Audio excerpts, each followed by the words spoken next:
Welcome in to the Jordy Culotta Show. Wave your hand out there, baby! Shout out to the show. She puts the pinky into the nostril. Man, look at that. Healthy competition, there's nothing like it.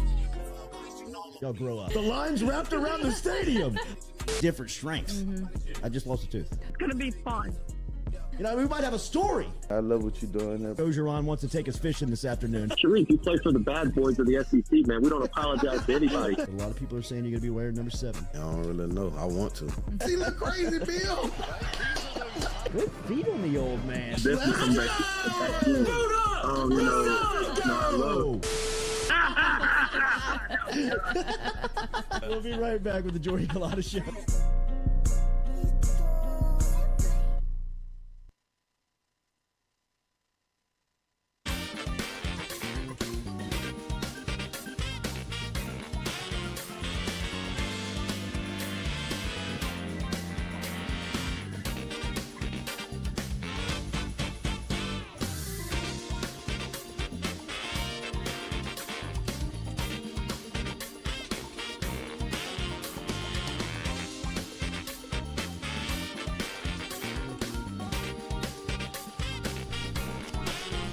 Welcome in to a Tuesday edition of the Jordy Culotta Show, driven and powered by Go Chevrolet, live here on this Tuesday morning. Remember our friends over at Go, G-E-A-U-X, Chevrolet.com. Check them out online. Brand new cars out in LaPlace. If you're looking for them, that brand is growing up in Tennessee. Go Chevrolet, G-E-A-U-X, Chevrolet.com. The carpool queen is here. Hey. Fought through the traffic this morning. It's terrible out there on Government Street. What the hell's going on? Lloyd is here. I didn't say that. Stewie is here and Noah is here on this Tuesday edition. We're going to talk to Rickie Collins in studio. Rickie's senior season has come to an end. He will be enrolling soon into LSU. We'll talk to him about the experience of high school, what it's been like to watch this successful LSU run here in year one under Brian Kelly. And we'll also talk to him about the quarterback competition that he's going to be stepping into. To fight a 15-year-old. As it will be it'll be an incredible room when Rickie is in there. So we'll talk to him about what's coming up here on the Jordy Culotta Show. We'll talk to Josh Pate from Go247 and CBS Sports. He'll check in at 8 o'clock. We'll get the latest from Pate here on a pretty quiet game week as far as the weekend slate goes. So we'll kind of zip around college football and get his thoughts on the possibility of the SEC potentially getting 3 teams in to the college football playoff if LSU, and it's a far stretch and it's a heck of a task the Tigers have on their hands going to Atlanta and taking on the number 1 team in Georgia. But if that was to happen and they were to win, would it be a possibility of a 3-team SEC playoff that we could be looking at, especially what's happening with the Pac-12 where they're kind of eating themselves. So we'll talk to Pate coming up here at 8 a.m. this morning. And then at 8:30, Kyle Caskey and Caskey's Clicker, a phenomenon that has caught on not only It is. here on the Culotta Show, but just setting programming for all other shows throughout the market. Nationwide. Who knew that everybody loved to break down film as much as they did? Caskey was first. He's the best at it. He'll be coming up here at 8:30 this morning. That'll be the shortcut, and then the extended cut as he'll go. He's got a lot of stuff today. LSU offense, LSU defense. He's got a lot of look at Jaden Daniels on just what confused Daniels last week. One thing we did say is that Daniels, that did look like Barry Odom and the Arkansas defensive coordinator and the scheme that the Hogs defense drew up for LSU's offense very much had Daniels uncomfortable throughout the afternoon. I'd imagine that's what LSU will see both against Texas A&M and then especially against Georgia in the SEC title game, where you just contain. Right? You just don't let him get outside, keep him in the pocket, and he looked a little antsy back there. Caskey will be breaking all that stuff down coming up here at 8:30 this morning, so stick around. A little unnerving, huh? Wouldn't you say that Daniel's regression a little bit? If you're going to be nervous about anything, it was how he looked last week as opposed to where he was going to where he kind of dipped a little bit. Yeah, he was rattled for sure. I mean, going back and watching it a little bit, I mean, there were some things that you could tell. He was kind of looking twice at. Just uncomfortable. He was just uncomfortable out there, and again, throwing for under 100 yards, 86 yards on the day, as Brian Kelly alluded to earlier this season. There was the Auburn game where he threw for 85 yards, and the press conference following and saying, look, it's tough to win, and you can't win throwing for 80 yards, 80 plus yards, and they are able to get a win again on Saturday, but compliments a lot to the defense. That was definitely, when you looked at that game plan that Arkansas had kind of drew up for him, that was something that it's the blueprint. That it definitely feels works. Like. Yeah, that definitely looks like that's kind of what LSU will be seeing the majority of the season. And this 14.5-point spread here this weekend that a lot of people are talking about versus UAB, I think that you catch LSU at the right time in between two road SEC games, and there's an opportunity for LSU to, probably get some guys healthy. They've been in a lot of emotional games. They've been in a lot of intense games, and, the feel of a possible let-up is what I believe the number to be so small for going into the week. Caesars has it, last I saw it, 14.5 points. And a lot of people are asking why. And I think that there's a couple of variables that go into it. But I just think that it's late in the SEC Western Division schedule. And, you've got an opportunity to put some guys on the shelf and get healthy going into postseason play in the last regular season game, which is going to be a battle. For as much as Texas A&M has been a dumpster fire all season long, this is going to be, it's going to be a tough fought game just because A&M is going to give you their toughest punch. And they would look at an LSU win as, some type of, boost into the offseason. Making rings for it. Making cups, making paintings. Anything they want to do to celebrate. They'll be in a tough game the week before Georgia. I mean, they by no means can they just skate into Georgia. They're going to the SEC title game, but if their hopes are still making an a college football playoff, a 3-loss team is totally out of it. I mean, it's not even in the discussion. But there's no way I believe that they will leave the SEC champ out of the college football playoff.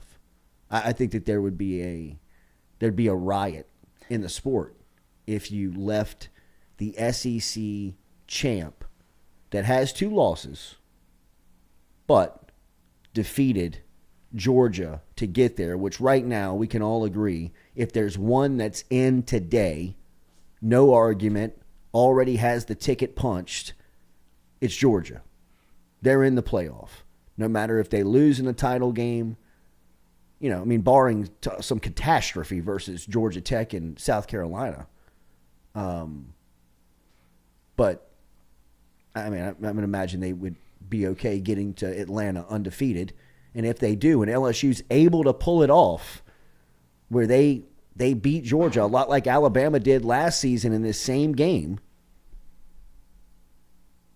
Georgia is still in, and LSU's the SEC champ with wins over Georgia, Alabama, Florida on the road, SEC wins. There's no way they leave them out. And the Pac-12 continues to cannibalize themselves. The 3 best teams, or 3 of the best teams, with an Ohio State and Michigan being the other one, are coming out of the SEC. And that's just the way of the football world now. I mean, I think people have come to accept that, the best football in college is played in the Southeast, right?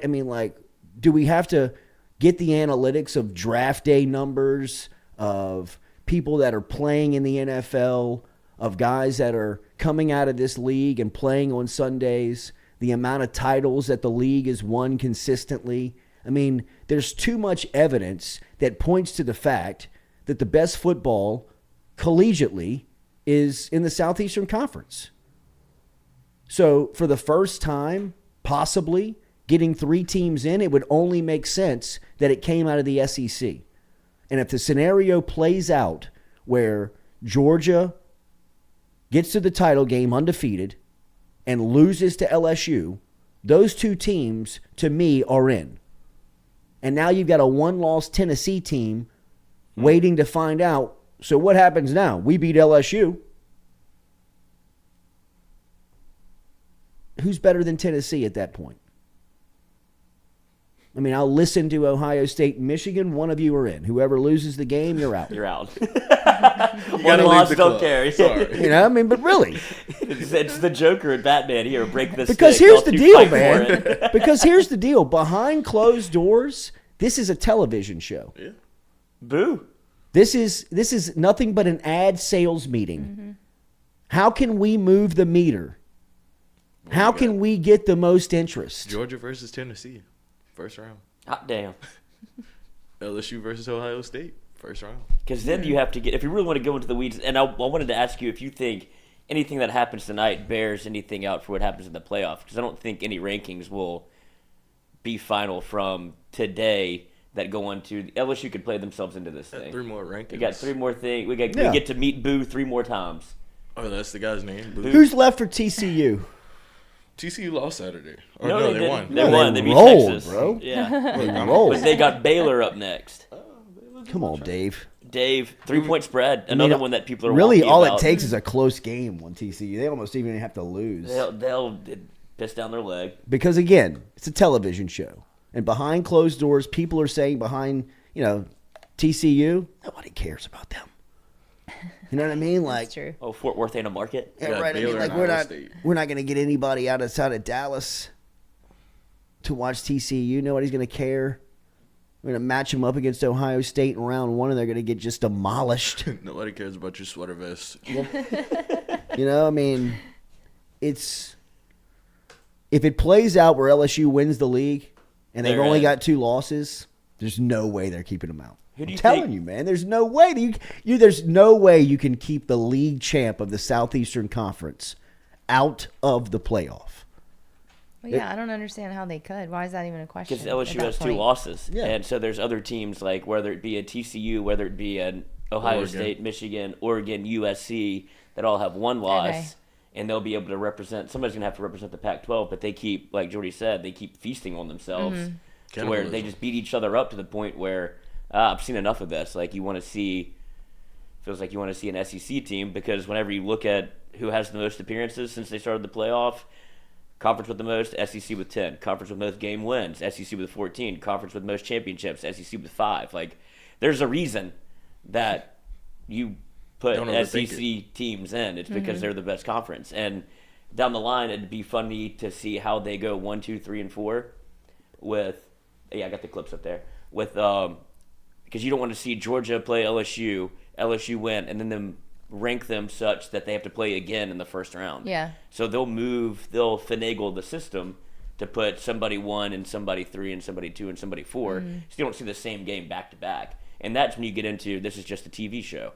Like, it's not actually who's 1, 2, 3, and 4. Right. It's what makes the best product. You don't want to watch LSU Georgia back to back weeks. So they'll put somebody 1 and somebody 4, so somebody 2 and somebody 3. It might not be right, but they're going to do it to set it up that you get to see different games as opposed to seeing the same 2 teams play essentially a rematch right off the bat. Let Makes them sense. rematch in the championship. I mean, the Pac-12, I think, is going to, as Crane said yesterday, just go Jeffrey Dahmer. That was awesome. And, cannibalize themselves. I gonna mean, watch some UCLA and USC play one another. UCLA's played themselves out of it. If UCLA beats USC, they're out of the discussion, which is probably going to happen. Stephen Miller, Jordy, do you think a 1-loss Michigan or Ohio State gets in even though they don't win their conference? Well, what if they lose the conference championship? Yeah, who would they take on in the conference championship game? Would that be Iowa? Iowa, It probably is. like Wisconsin. Yeah. Ohio State's got to line up against Iowa. They scored 8 points a game. I think they do. I think that Michigan and Ohio State have been consistently good enough, kind of bell to bell, that if they can get past whoever wins that game and gets to the conference championship, it will almost feel like Georgia. Like they're in. Right. You know, I mean, Don't overthink this. the Michigan-Ohio State game is almost a de facto play-in. Yeah. So, I mean, if you win that game, I think you're in. I think I might take Michigan this year. It's going to be a great game. Where is it?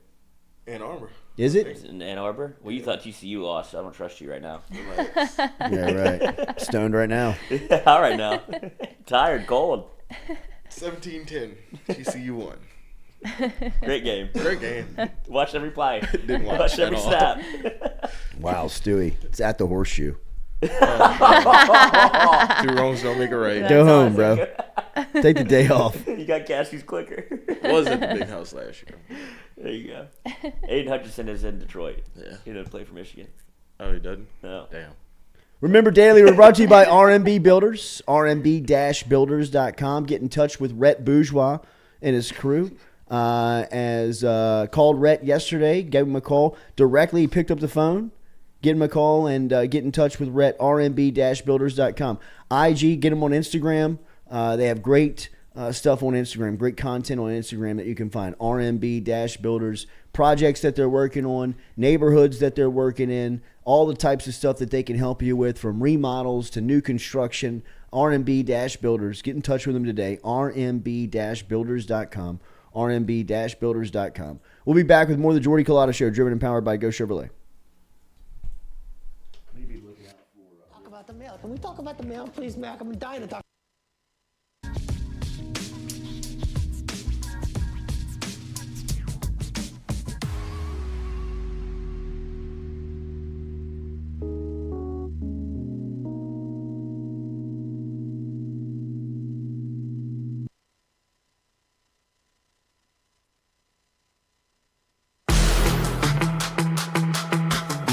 Donaldsonville Glass and Body, the trusted name in frame, body, and automotive paint repair since 1977. They have served their customers for over 45 years. You can find them online at dgbauto.com or stop in and see them Railroad Avenue and Division Street out in Donaldsonville, Louisiana. Look, they can help you with your insurance claims. They can make the repair process as stress-free as possible. I'm speaking from experience here. I've got numerous windshields, body repair, all done by Kenny and the crew over at Donaldsonville Glass and Body. They are, without question, the most well-equipped shop in the area. Stop in and see them today. Shop them online, dgbauto.com, or stop in and see the crew over in Division Street in Donaldsonville, Louisiana. Donaldsonville Glass and Body.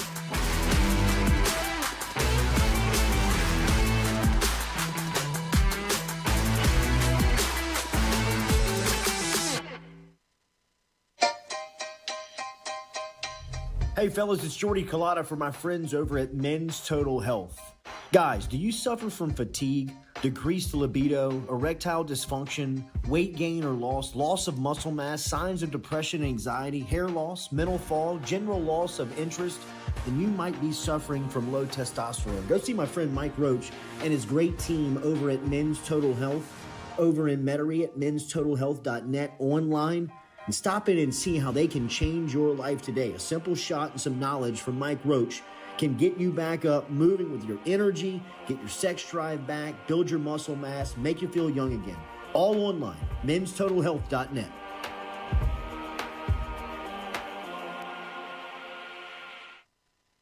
Red Stick Sports, a local staple in Baton Rouge to all sports fans, was founded back in 1981 and has remained a family business for over 40 years. Today, they still have the great selection on the floor, but they're also a leader in custom apparel for businesses, sports teams, and other groups. Take it from us, everybody over here at FM Digital Media. They help us out with all of our apparel. Let them help you out today. Go ask for Cody over at Red Stick Sports. Check him out online at redsticksports.biz.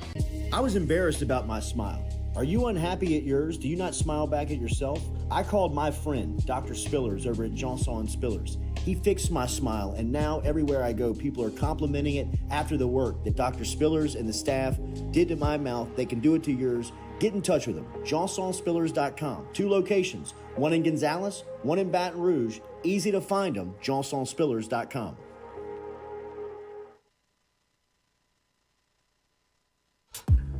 We love the crew over at Fresh Chef Kitchen. Chef Shane and his crew dropping off the meals every Monday here to FM Digital Media, whether it's breakfast, lunch, dinner. Me or the crew's going through our meals over at Fresh Chef Kitchen. Their weekly pre-order, freshly made meals, or you can walk into the cooler over there on Airline Highway. They have that fresh, same service over there at Fresh Chef Eats. FreshChefEats.com is where you can find them online. Fresh Chef Kitchen. Tell them you heard it right here on the Jordy Culotta Show.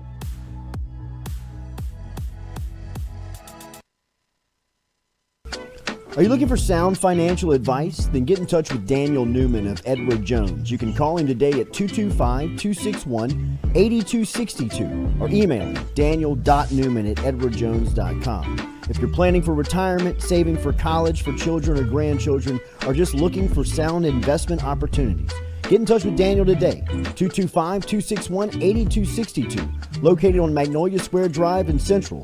Daniel Newman of Edward Jones.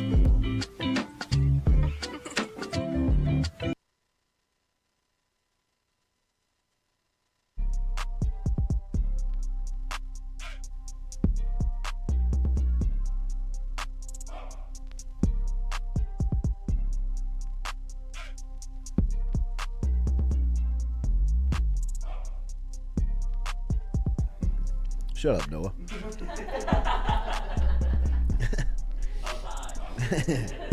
Jeez. Good Lord. 2003. Isn't that so impressive? Yeah. I guess. That's when I got engaged the first time. The first time? Welcome back here to the Jordy Culotta Show, driven and powered by I Ghost know y'all want Chevrolet. As we are live here on this Tuesday morning, make sure to hit that like button, share button, comment button as we are set to be joined by Rickie Collins. I want to play one sound bite before Rickie gets in here. I thought that this was the best sound bite of the day, and it was the opening sound bite of the press conference, and it was Brian Kelly talking about learning how to win and that winning is a habit. And that is ultimately the culture change that LSU hired Brian Kelly to institute. And to see it taking shape 10 games into his career of his first season, I think really is a little expedited for everyone. You know, I mean, even Kelly was asked immediately yesterday, I think it was Moscona that asked him, is this faster than you thought it was going to happen? And, you know, his answer was great, but the habit of winning and learning how to win, I thought was a great soundbite. Here he is yesterday talking about it. Was challenged for 4 quarters against an Arkansas football team that we knew was going to be difficult to play at Fayetteville, and they were. They were well prepared. They were well coached for the game, and quite frankly, I think our guys look. Winning's a habit, and losing's a habit, and what we can take out from that game is that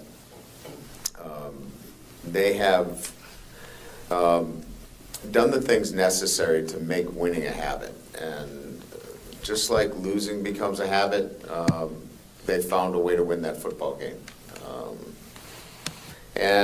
We had some guys that had superlative performances. Harold Perkins was certainly the SEC Player of the Week again. I don't think that's to anybody's surprise. He certainly also was National Player of the Week. I think he was the, let me get the facts down here so I have them right. What was he? What national player was he? Walter Camp. Walter, thank you. Walter Camp. Why don't you tell me? We'll make this easier. It's interactive. The Walter Camp, except for calling plays. We'll leave that for, you can just write that stuff down. Brian Kelly yesterday speaking about habits, and winning is becoming a habit at LSU. And one of the things that is really going into that habit of winning is obviously recruiting. And we have we told you that we were going to be joined by Rickie Collins, and in the break he has walked into studio. Him and his mom, Precious, are here on this this Tuesday morning as Rickie's high school run at Woodlawn. What a dynamic run it was, packed with highlights of plays and numbers and touchdowns and all types of superlatives. But that 4-year run is now behind him with the first-round playoffs last week not coming out the way that Woodlawn would have liked it to. But now Rickie is set to be an early enrollee at LSU and get set for his college career. And he's joining us here this morning on the Jordy Culotta Show. Good to see you, Uno. How are you, man? What's up, man? You doing all right? Yes, sir. Take me through the experience. Take me through now that it's all behind you. What was this high school run like for you? I mean, it was fun. I mean, just obviously build a bond and brotherhood that you build through the 4 years. The people that you meet and you get to know is it just long life things that you learn from them and bonds and memories that you always gonna have. And with Coach Randall and Coach, with the whole coaching staff, man, I learned a lot from them, all the way from 8th grade and on up. So it's just a path for my life that I was blessed to have. How have you seen your game develop over the last couple of years, and specifically, right? You know, you started very early at Woodlawn, had a lot of pressure on you as a young kid, and now to where you go watch you play on a Friday night, and you can tell that. I mean, that's your deal. I mean, you run that off. You're in full control of that offense. How have you seen your game develop? Just maturity from that standpoint. Because, like you said, I mean, I was a freshman, and I had to go through those young growing pains and starting as a freshman. I mean, because you ultimately got to catch up with the speed of the game. And I say throughout the years, Coach Randall and Coach Douglas did a great job of me and maturing me and developing and learning offense and learning defense so I can pick things apart. So just being comfortable in my skin and in the system, they gave me the reins this year. And like you said, they let me do what I do and kind of run the offense. How comfortable was it for you to go through this year as a commit?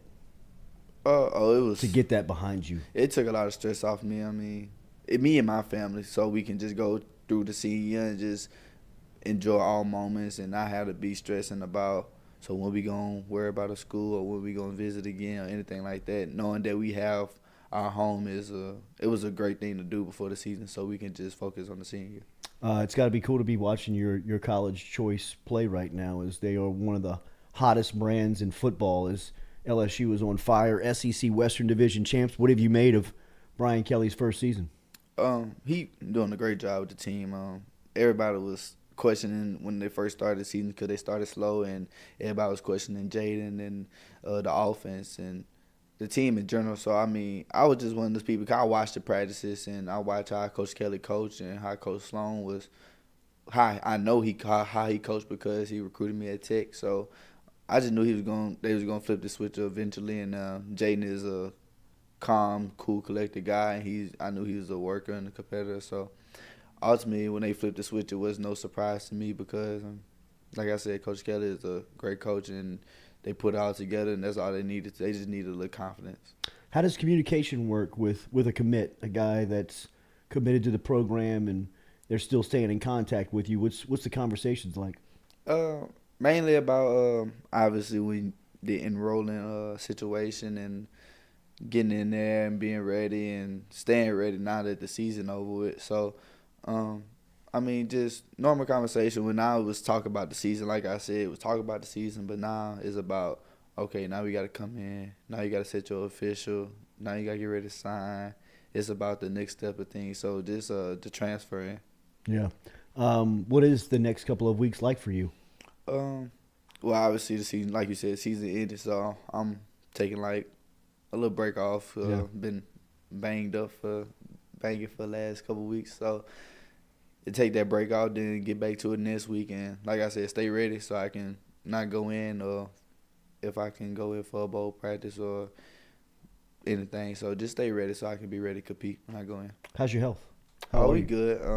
Like I said, you play 11 weeks of football, especially at the level that we played as a team. You're gonna have knick-knack injuries, or you're going to have a bruise, or you'll be banged up a little bit. So, I mean, just so I can come out this season and not be in a boot or on crutches or anything severely serious is a blessing. What is your expectation for yourself at this point? What do you expect of yourself going into the next challenge?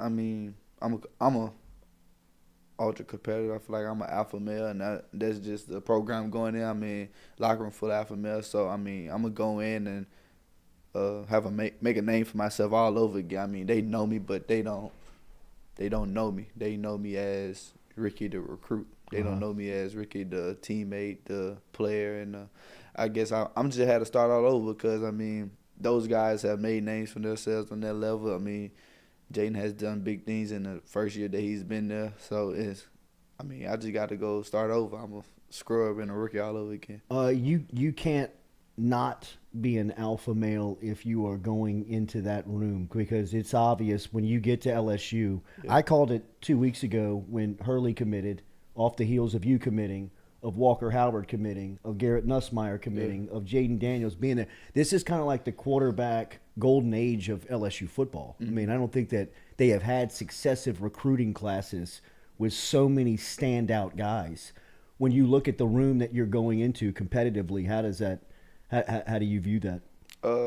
That room is either gonna break or make some people. I mean, like you say, you have all those guys. I mean, all those guys are Elite 11 guys. They all been to the top stage and played at the highest level, and Harley hasn't been to Elite 11 yet, but he is going to go. I mean, he's a good quarterback. I mean, he's good at what he does. And when you go in, you just got to be ready. I mean, that's just going to always keep your competitive edge on top. You're going to stay on your P's and Q's because you're not. You're going to get knocked down in the depth chart. How good is Harold Perkins? Everybody know, man, Perkins a baller. He's just like one of those guys that it was like a hidden gem at first. Yeah. Like nobody really knew him, and then he came and he played and started their first game. You're like, oh, he's going to be a guy, and he just keep forming a name and keep balling. He just keep making plays. So I mean, you can't. It's one of those people that you're gonna have to start game plan for if they haven't. I know Georgia's going to game plan for sure. Y'all's class is. I mean, it's getting reputation of one of the best in the country, and it looks like the numbers are filling up fast, and a lot of people are still interested. It's going to be interesting to see how this thing shakes out. What do you make of the group y'all are bringing in? The people that we have already, I mean, simply with the people that we have already, it just is like you said, is different. Like we have a lot of real go getters, like real ballers. Like simply on offense, like we got the class to do it. Like 2 backs and Trey Holly and Caleb Jackson. We got Joseph Stone Jr. coming out of Grayson. We got Sheldon in the backyard. I mean, I played with him for a long time, so I already know how he coming. And we got Jalen Brown coming out of Dade County. So you got the 2 best offensive linemen in the state. You got Tyree Adams. We got Lance Hurd. We got Chester. So we built a great class. Like Coach Kelly and the staff did a good job with our recruiting us. And like you said, we have people that we still trying to go get. We're trying to get Dez. We're trying to get Taviano, and we trying to get Nicholas. So if we get those 3, put it together. How do you? What's your relationship with football like right now? You know, being so married to it, like you've been over the last. So many years and so many months. How do you kind of handle it right now? I mean, I'm like you said, I'm married to the game. It's like all I know. Like even last night, we was watching the Eagles game, and I was calling my own calls. Like when Jalen Hurts on the field, I'm getting myself checks, and I mean that's just how I am. I mean, I just can't step away from it. Like I told myself I was gonna give myself a break from it, but I mean. Lord knows that's not going to happen. So. Yeah. We got a lot of positive feedback about Dawn of a Legacy, the documentary of following you and your group on the lead up to the Zachary game. What was that like from your point of view? It was a great experience. Cause we always talking about being me and my guys in the family. We always talk about we need to be on the Netflix show or something. Cause we got the personalities, like as you seen, like being around us, we have all the personalities. We have the team. It was fun because to finally be on that stage and just to do something like that. A lot of people not gonna be able to say, "Oh, I did a series" or anything like that. Leading up to it was great. Who's gonna win it? Who do you like coming down the stretch here, high school football? Who's gonna win the whole deal? In my division, yeah. I'm gonna give it to the Cougars. Really? Yeah, in the Cougars. I think Destrehan might get it this year in the non-select side. Who's the best team y'all played this year?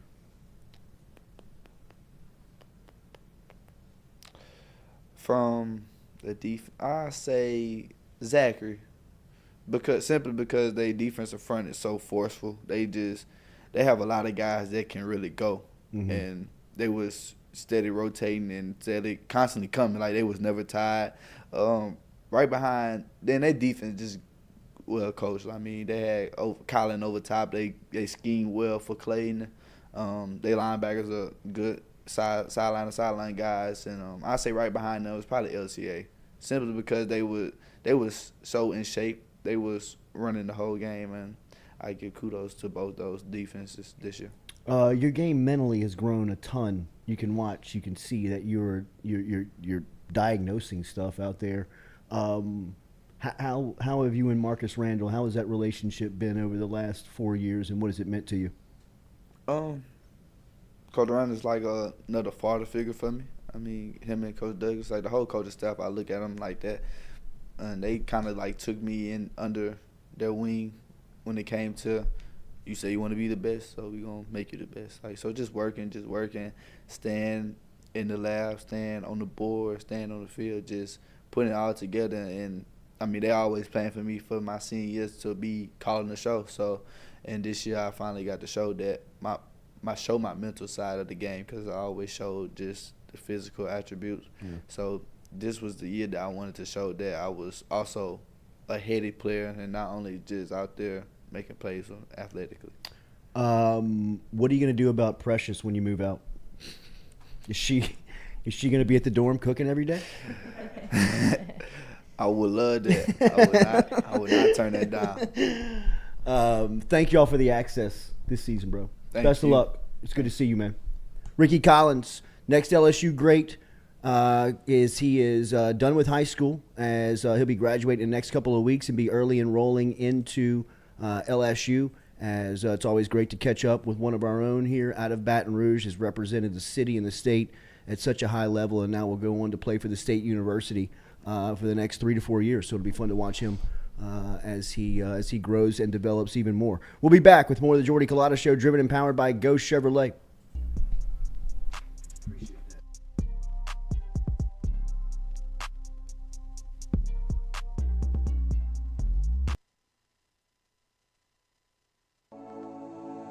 Looking to book a dumpster but no idea how? We've made it quick and easy for you. Check out our website at moralesrolloffs.com. Let Morales Roll-Offs know your desired delivery date, and finally, provide your contact details. To make payment, look out for an email invoice with all your booking details.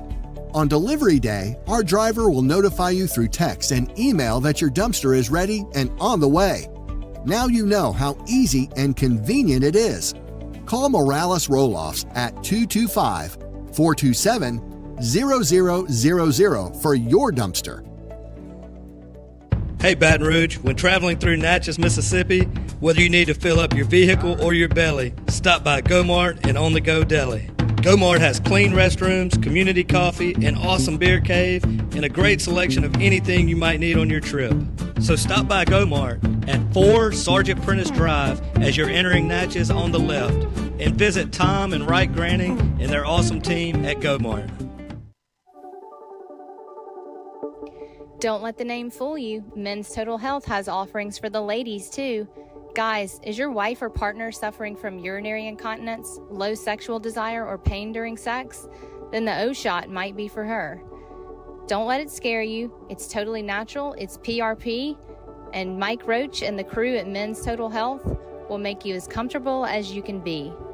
Contact me for more information, Katie at jordyculotta.show.com, and I'm happy to tell you everything that Men's Total Health has to offer for the ladies.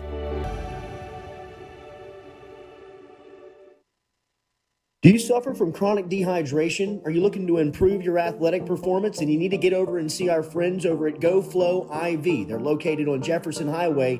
Easy to find them online at GEAUXFlowIV.com. Make sure and use the promo code Jordy Culotta Show. If you do, they'll take 15% off of your initial visit. Check them out online, GEAUXFlowIV.com.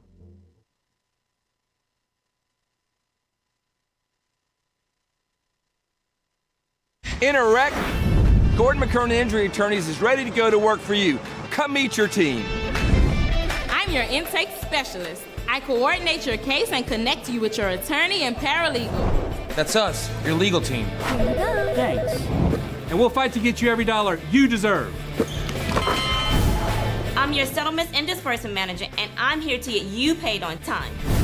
I'm attorney Gordon McKernan. Put our team to work today. Just call us. Get it done.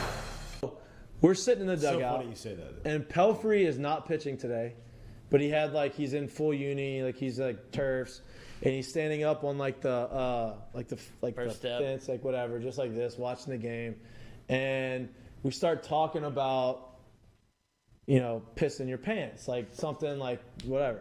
And he was like, "I'll piss my pants right now." No way. We're wearing gray pants, long gray pants. He goes, "I'll piss my pants right now." No, you won't. Yeah, how much money do you give me? So we gathered up however many people were in there. I think it ended up being $2,000 total. I pissed my pants for $2,000. And 100%. So he goes in there, and he's watching the game, and he just starts pissing in his pants. Gray pants. Yeah. So you see it going down his pants. It's long pants going into his turfs. And he's just going into his turfs. He takes his turfs out and dumps out the pee outside on the warning track, on the dugout. And he just puts them back on, and he finishes the inning. He waits till the inning is over with to leave. And so he's watching the whole inning with piss in his pants. And everybody is dying laughing. Manager's laughing. Everybody's laughing. He gets up out of it and walks to the dugout, pee all in his pants, in the gray pants. It was awesome.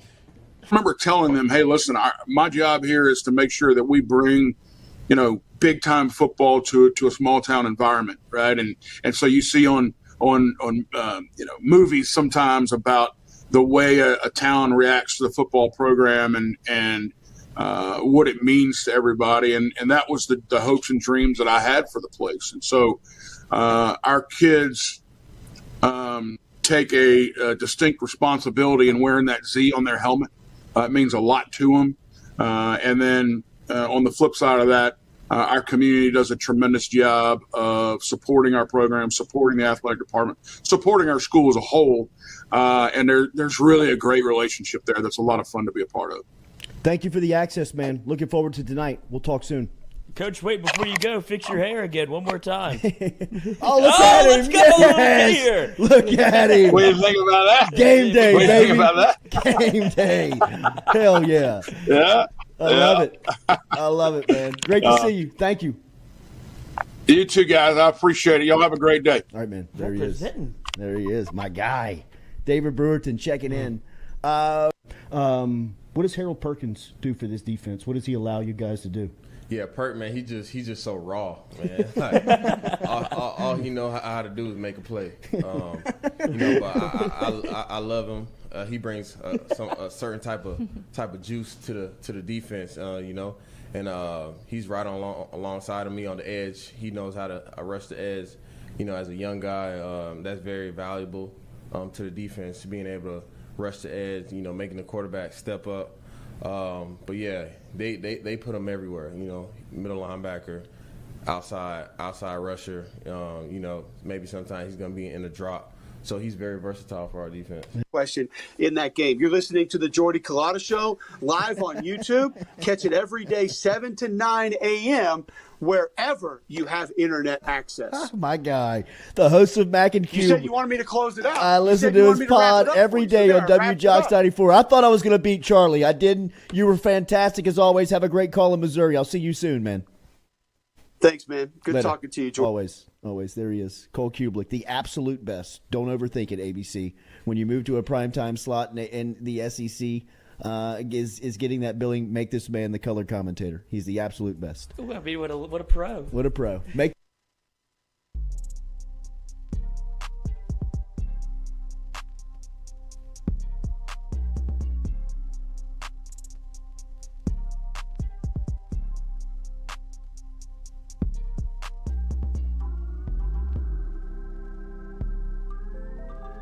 they won the. Welcome back here to the Jordy Culotta Show, driven and powered by Go Chevrolet, live here on this Tuesday. Hit that like button, share button, comment button. Remember, we are daily brought to you by Katie's Restaurant. Katie's in Mid-City. Katie, tell them about it. They have St. Louis style pizza. Yes, they do. And I'm going down and I'm going down to eat it on social media. You're going what? I'm going down to eat the pizza. The pizza. I'm so confused. I'm going down to Come down to eat on social media. I don't think Katie's that's what the Scott's restaurant for. pizza. Sorry, Scott. Social. I don't think that's what On you're social paying for in your media. ad read. You're welcome, Scott. Sounds like such a lie. I'm going to go eat it on social media. Okay. What? I'm going to eat the pizza on social media. Katie's in Mid-City. Katie's Meat in lover. Mid-City. So I ate the pizza. They have more than St. Louis style pizza. Though. They have a pretty full menu of everything: Cajun food, hamburgers, chicken tenders, everything for your picky eater. Get to Katie's and their sister restaurant, Francesca's. Get your head out of the gutters for there, for God's sakes. Francesca for your St. I'm Louis going to eat her on pizza. social media. Like, okay. We need numbers. Go live right now. Likes up. Okay. Katie's restaurant, not my restaurant. No, it's just Katie's in Mid-City in New Orleans. Well, people always ask that. I'm not just saying that. Like, not mine. I do not own Katie's restaurant. I wish I did. She's humble. She's lying. It is hers. Katie'sInMidCity.com. Katie'sInMidCity.com since 1984. Check them out online. And the next time you're in the city, eat a pizza on social media. Do that. Be weird. The numbers just went up because Katie was talking about Do that. Tag it. Real quick before Josh Pate gets here, and Pate will be here at 8 a.m., and we'll talk about all the scenarios and what ifs and LSU winning the West in year one of Brian Kelly and how crazy it is. Cadillac Williams over at Auburn, the energy that he is enthused to that program is crazy to see. What happens there? A very sad story, a senseless story at the University of Virginia yesterday in Charlottesville as 3 football players, Lavelle Davis Jr., Devin Chandler, and Deshaun Perry, were all tragically and, again, senselessly killed on the way back from a college field trip as the University of Virginia had some students in a theater class go over and see a play in Washington, D.C. on the way back. When they got back on a charter bus, the shooting erupted.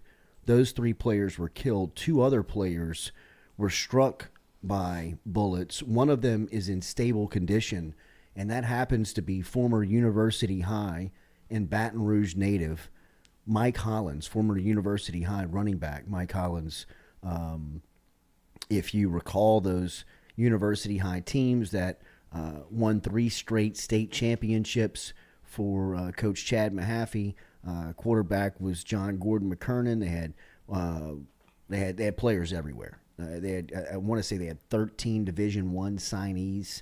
They had offensive linemen at Oklahoma. They had defensive linemen at Alabama. They had guys all over the place. They had a linebacker that went to Clemson, and Mike Hollins was the running back, and he was probably the best player on the team consistently. They got into a absolute incredible football game against St. Thomas More of Lafayette. Eli Holstein's brother, Caleb Holstein, his older brother, was the quarterback at St. Thomas More. Jack Besh was a sophomore on that team, and Besh caught a couple of passes, but it was a track meet. I mean, it was score for score. Last team that had the ball was going to win, and Mike Collins, I believe, had 6 touchdowns that day.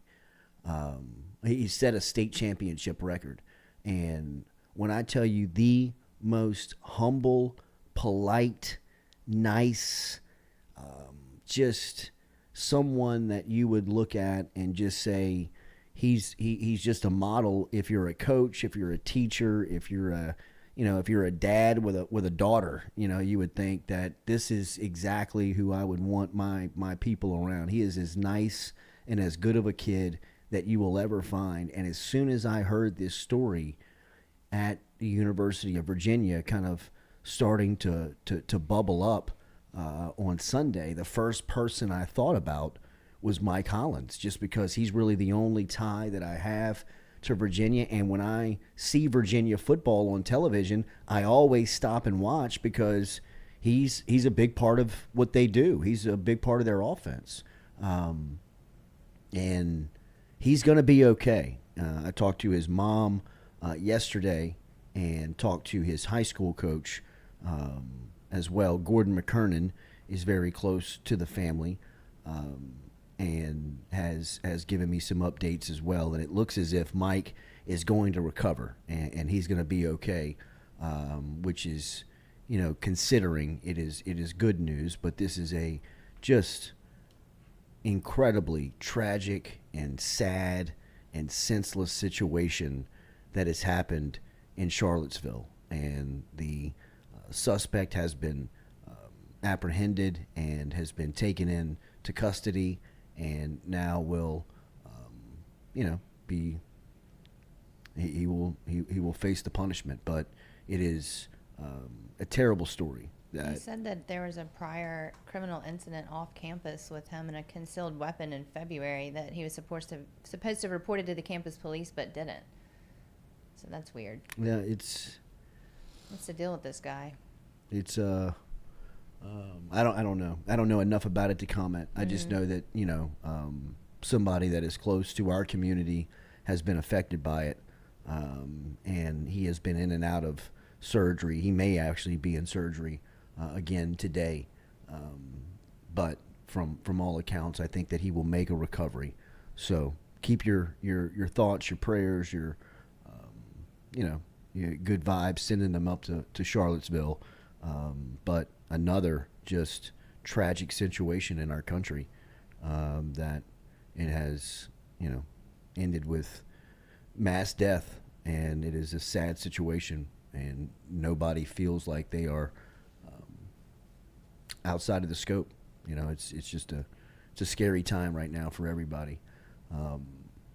There's not a way to transition out of that, but we will talk college football with Josh Pate coming up here in a couple of minutes, as Pate will be giving us the latest on the college football rankings. Will come out tonight. What's his thoughts on where some teams will fall? What do they do with TCU? What happens with Tennessee? Where does LSU jump towards? We know that Georgia will be the number one team. We'll ask Pate about the scenario of possibly 3 SEC teams stamping a ticket for the college football playoff.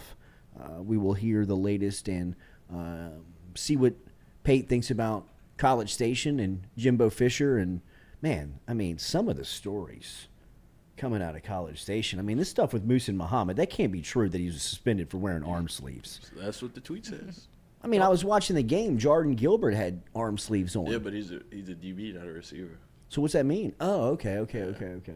No fumble. So he's saying, like, if you have the arm sleeve on as a wide receiver, it'll encourage a fumble? I guess. Why? Because it would make your arms slippery right here? Yeah. Really? Yeah, college coaches are crazy. None more than Jimbo, because, He's losing his mind. This is one of your best players. Yeah, that's their leading receiver. It's one of your most consistent players in the program, and I don't know the full story. I don't know the team rules.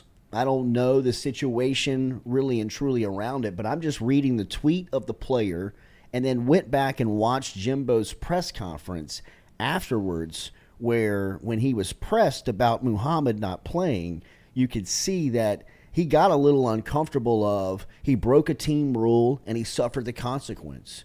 And Jimbo, if that is the team rule that Muhsin Muhammad Jr. broke, and you made that guy sit out a game that you lost like you did against Auburn, to me, that's insubordination. Like, I think that he is trying to get fired at this point. Like, just really. wants the money. Just give me the $87 million. Really, though? Katie, he's a football coach. I know. You know what it takes for a football coach to keep their best player on the sideline? Yeah, that's, you know what I mean? Crazy. Like, when I've got my back up against the wall, I need to win. Coach, did you see that Muhammad had arm sleeves on in pregame? Here he is playing with arm Tell him to sleeves on. take them off and tell him he's got to play tonight. Oh, yeah. You know, it's I don't know the ins and outs of the story, so maybe I shouldn't make an opinion on it. But one thing I know is that it's much more worse than we think in College Station. Yeah. Like, if you really dive into it, this thing is a sunk ship. Yeah. They're about to set a record, it feels like, on transfers. I mean, it feels like it's about to be a mass exodus out of that program.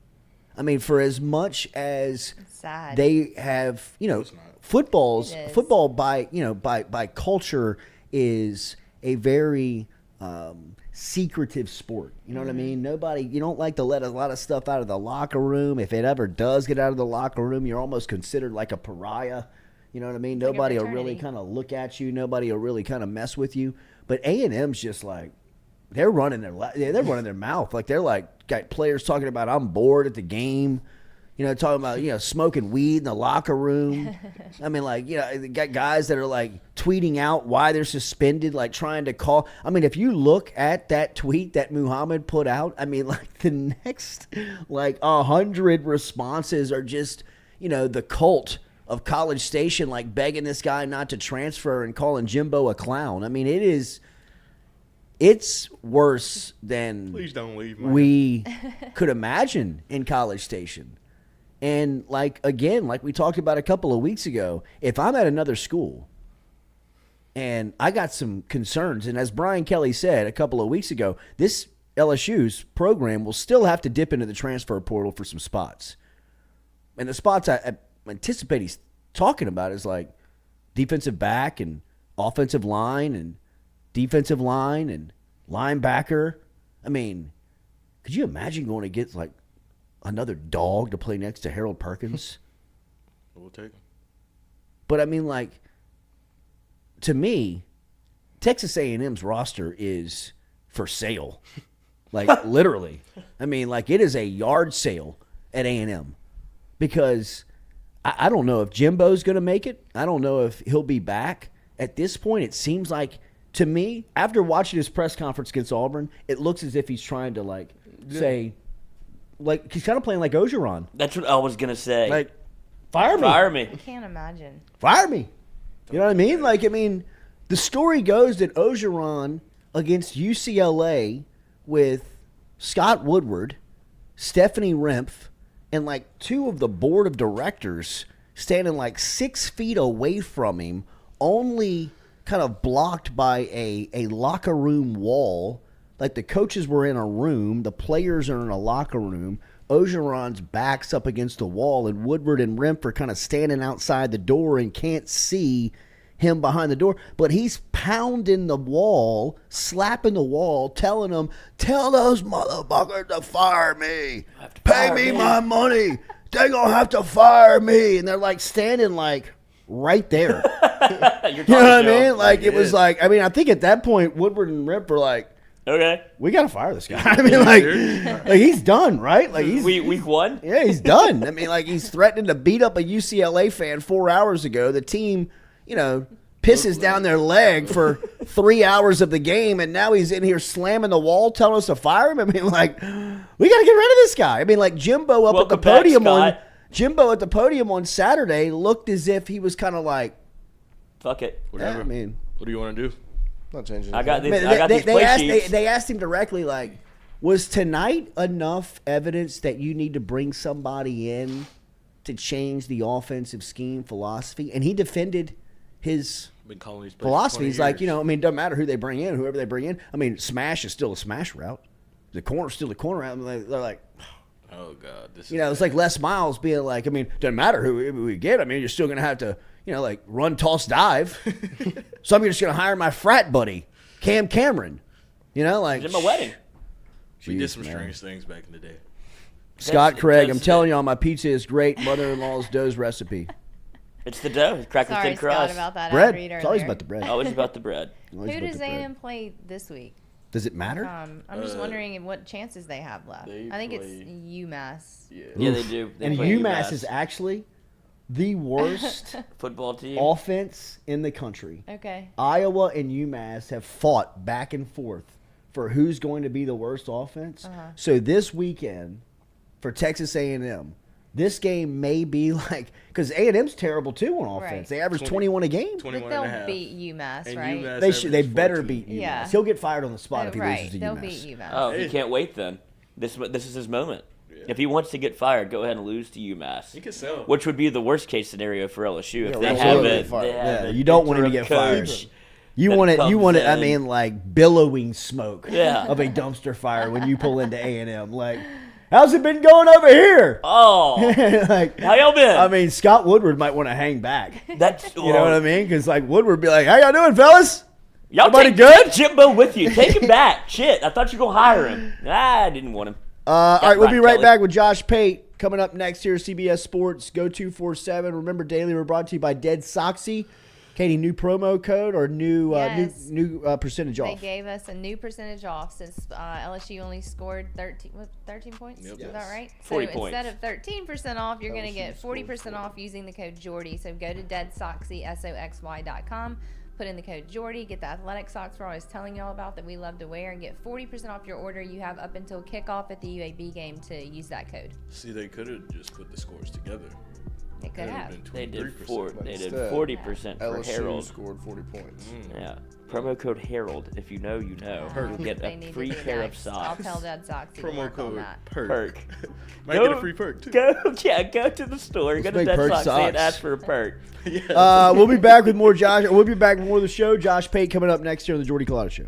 Ain't no better place for a perk than in your sock.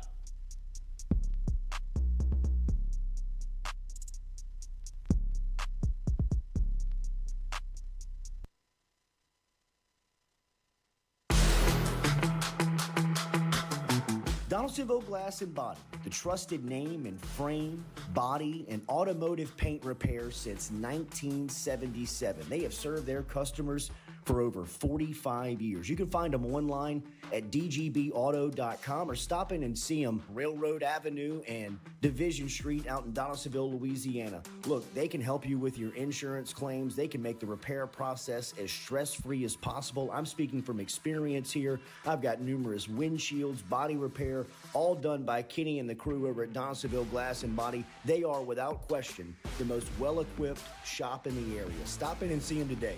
Shop them online, dgbauto.com, or stop in and see the crew over in Division Street in Donaldsonville, Louisiana. Donaldsonville Glass and Body.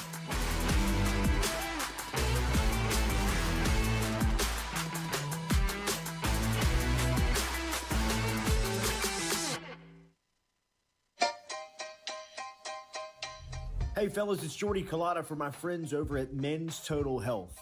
Guys, do you suffer from fatigue, decreased libido, erectile dysfunction, weight gain or loss of muscle mass, signs of depression and anxiety, hair loss, mental fog, general loss of interest? Then you might be suffering from low testosterone. Go see my friend Mike Roach and his great team over at Men's Total Health, over in Metairie at menstotalhealth.net online. And stop in and see how they can change your life today. A simple shot and some knowledge from Mike Roach can get you back up, moving with your energy, get your sex drive back, build your muscle mass, make you feel young again. All online, menstotalhealth.net.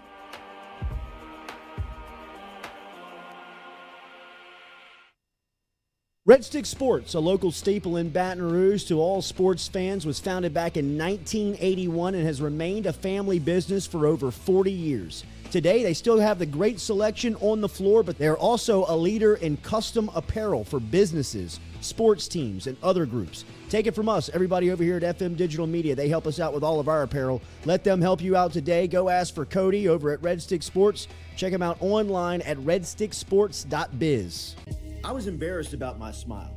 Are you unhappy at yours? Do you not smile back at yourself? I called my friend, Dr. Spillers, over at Johnson Spillers. He fixed my smile, and now everywhere I go, people are complimenting it after the work that Dr. Spillers and the staff did to my mouth. They can do it to yours. Get in touch with them. JohnsonSpillers.com. 2 locations, one in Gonzales, one in Baton Rouge. Easy to find them, JohnsonSpillers.com.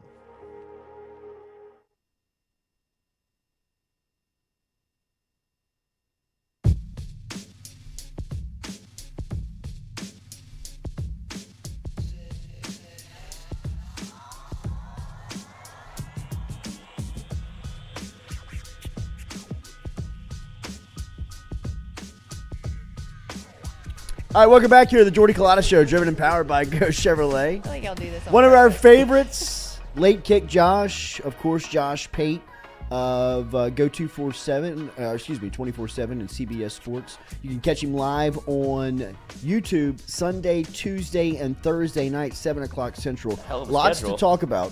As let's dive into it with Pater as he's here on this Tuesday morning. Good morning. How are you, buddy? Well, it's nice to be talking to the SEC Western Division champs Unreal. this early in the morning. It's a thank you, pleasure. sir. Unreal. How crazy of a story is it? I would say if we were to 1 to 10 scale it, it's a solid 8.5. Mhm. I think. I was listening to some soundbite yesterday about who was it? Someone had posed the Vegas win total to Brian Kelly in the preseason, and man, that dude's so smart because he said just seamlessly, "Well, I like that number, so I guess that means anything over 6.5 means we did a good job here." It's straight-faced. That's how you answer questions about point spreads. That's how you answer questions about win totals. But I think it was a confluence of a couple of things, but one of them no one could have seen coming. And that one thing is Bama being just a slight bit down this year. And it shocks me because I'm one of the people, to be clear, in the preseason who thought, ooh, if you wanted to get Bama, last year was the year to get them, because I think this year they may be one of the best teams Saban's ever had. And it just never worked out that way. And then conversely, where we should have been looking the whole time was down in Baton Rouge. But what's funny about that, as you well know, Jordy, because I was on the show the following week, when they lost to FSU, everybody wrote the season off. When I say everybody, I mean nationally. Yeah. Folks looked at LSU and they wrote the season off, and they were far more interested in talking about how they were right that Brian Kelly's not going to work out at LSU, after 4 quarters of football. So, yeah, it's a little wild. It's a little crazy, but I'm here for it. Josh, what is the message that's being sent from Baton Rouge right now to the rest of the SEC and rest of college football for what he's accomplishing in year one? Well, the year one thing I think is a good story. The message, as you just asked, is a message that we've got our stuff together. And I think college football diehard fans know what that means. Now, if you're just a casual fan and you live in Wyoming, what I just said doesn't really register with you. But if you know the sport and you know nothing more than LSU's got their stuff together, that's not a good thing for the rest of the sport. Because we have seen what happens when that's the case. And I would, Jordy, I'd really argue the last time, I'm not making this comparison so people can settle down, but the last time that LSU had this kind of coach there would have been when Saban came in. No doubt. Because even though Miles won a title, even though Orgeron won a title, I would argue those guys aren't Brian Kelly, Nick Saban types. The type of structure, the type of accountability, the type of A to Z attention to detail you have under a guy like Brian Kelly is the kind of thing you need to sustain a run of excellence instead of maybe popping any one given year or maybe having to, just have all the stars align and then you can win a title. Brian Kelly's the kind of guy who will keep you there for a little while. One more. I'm sorry. Go ahead. Well, I'm just saying it's not something we have to guess on. Yeah. He did it at Notre Dame. And everyone wants to get in such ignorant conversation about what he did and didn't do at Notre Dame. What he did was he took a program that had no business given restrictions on it, being a perennial top 10 team, and he made him a top 10 team for a long time. And he'll probably do a little bit better at LSU. He'll face a tougher schedule year in and year out, but he'll probably do the same thing at LSU. Travis Gidry writes inside the chat, LSU winning the West in Kelly's first year is Pate State material. One more in LSU before we move out of here onto the rest of the scene. Harold Perkins, how good is he in your eyes? You've watched a lot of football. Individually, as a freshman, how good is this kid? Well, he's as good a freshman defensive player as I've seen in a long, long time. And I say that because I don't have one off the top of my head that comes to mind. And it's wild to me when the freshmen that pop are near the ball. It could be defense or offense. The closer you get to the ball, generally, the more seasoning you need to have on you before you can really pop and take over games. Just because guys at that level are so much more technically advanced, you get freaks coming in here all the time, Jordy. Bama gets them, LSU gets them, Georgia gets them, and then they redshirt. Or at the very least, they play situationally. And then you got a guy like 40 down there who, as a true freshman, a guy who was in high school last year, you're getting deep in games now. And, well, forget deep in games. You're getting into games now. And opposing coaching staffs are having to game plan specific for him. And you're asking yourself, I was sitting in the Tulane press box down there when Arkansas took the field with a chance to maybe go ahead or win the game the other day. And the TV's on mute. I have no clue what the broadcast team's saying, but I know what I was saying. And that is every play. Where's 40? Where's 40? Where's Perkins? That's a true freshman you're talking about. And it also goes back to show you how important individual recruitments are. And I know you guys have well documented his recruitment and how wild and back and forth it was, but just nationally, I always tell people, man, when they want to talk about stars not mattering, it's mainly just to make yourself feel better, because stars absolutely matter. That doesn't mean every one of them pans out. But you look at LSU with Perkins, LSU without Perkins. That's one player. That's the difference in one player. That could be the difference in 3 games for them right now. Absolutely. Josh Pate at Late Kick Josh is where you follow him on Twitter. Josh, long shot today, but let's say LSU goes into Atlanta and beats Georgia. Again, it's going to take a ton for that to happen. But now you're looking at a 2-loss SEC champ, Georgia, who I believe is in the title game, in the playoff today. And then you got a bunch of stuff going on. Does LSU have a possibility of being a third SEC team in, or does LSU Tennessee kind of is that the multiple choice?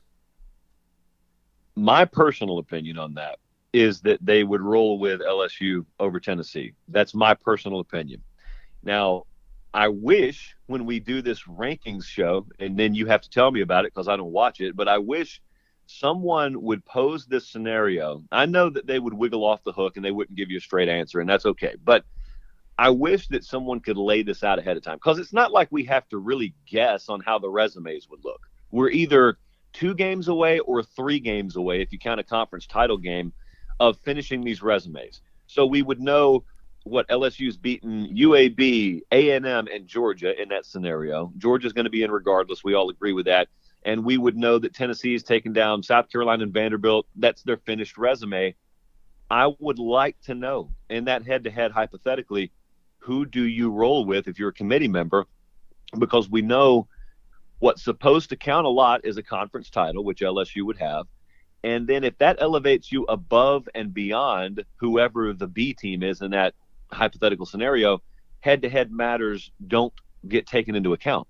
And I know there are a lot of people out there who would yell at me right now, well, yeah, even though LSU won the conference title, Tennessee beat them, so Tennessee would go. That only matters if they judge them as equal. If you're judged as elevated because of your conference title, it doesn't matter if you got beat by 1 million by the other team. Mm-hmm. If they don't take it into account, they don't take it into account. So I would love for someone to pose that, and I anxiously await being disappointed.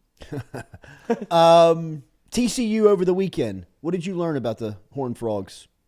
I didn't learn a lot about TCU. Well, I'll tell you what I learned about them. I learned that they have multiple ways they can win a football game. I did learn that, because the MO for them, it seems like for the past month, has been get down early, storm from behind late, and you're left asking yourself, how in the world did they win this? But good for them for winning it.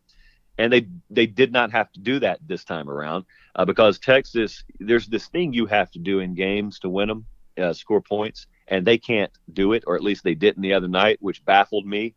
If you would have asked me on Friday, Texas TCU, how many points will the winning team need to have? I would have thought 31 would be the starting point. I would have thought that's probably where you need to get. And as it turns out, 11 points, I guess, would have done it for TCU.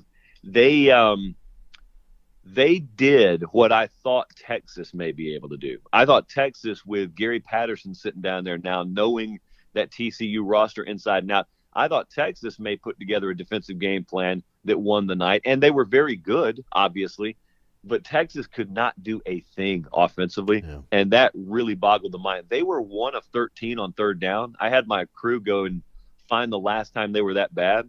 And they had to go all the way back to 1996 to find a Texas football game where they were worse at third down conversion percentage than that. They were under 200 yards total offense. So TCU, they showed that they've got another tool on their little Swiss Army knife to pull out.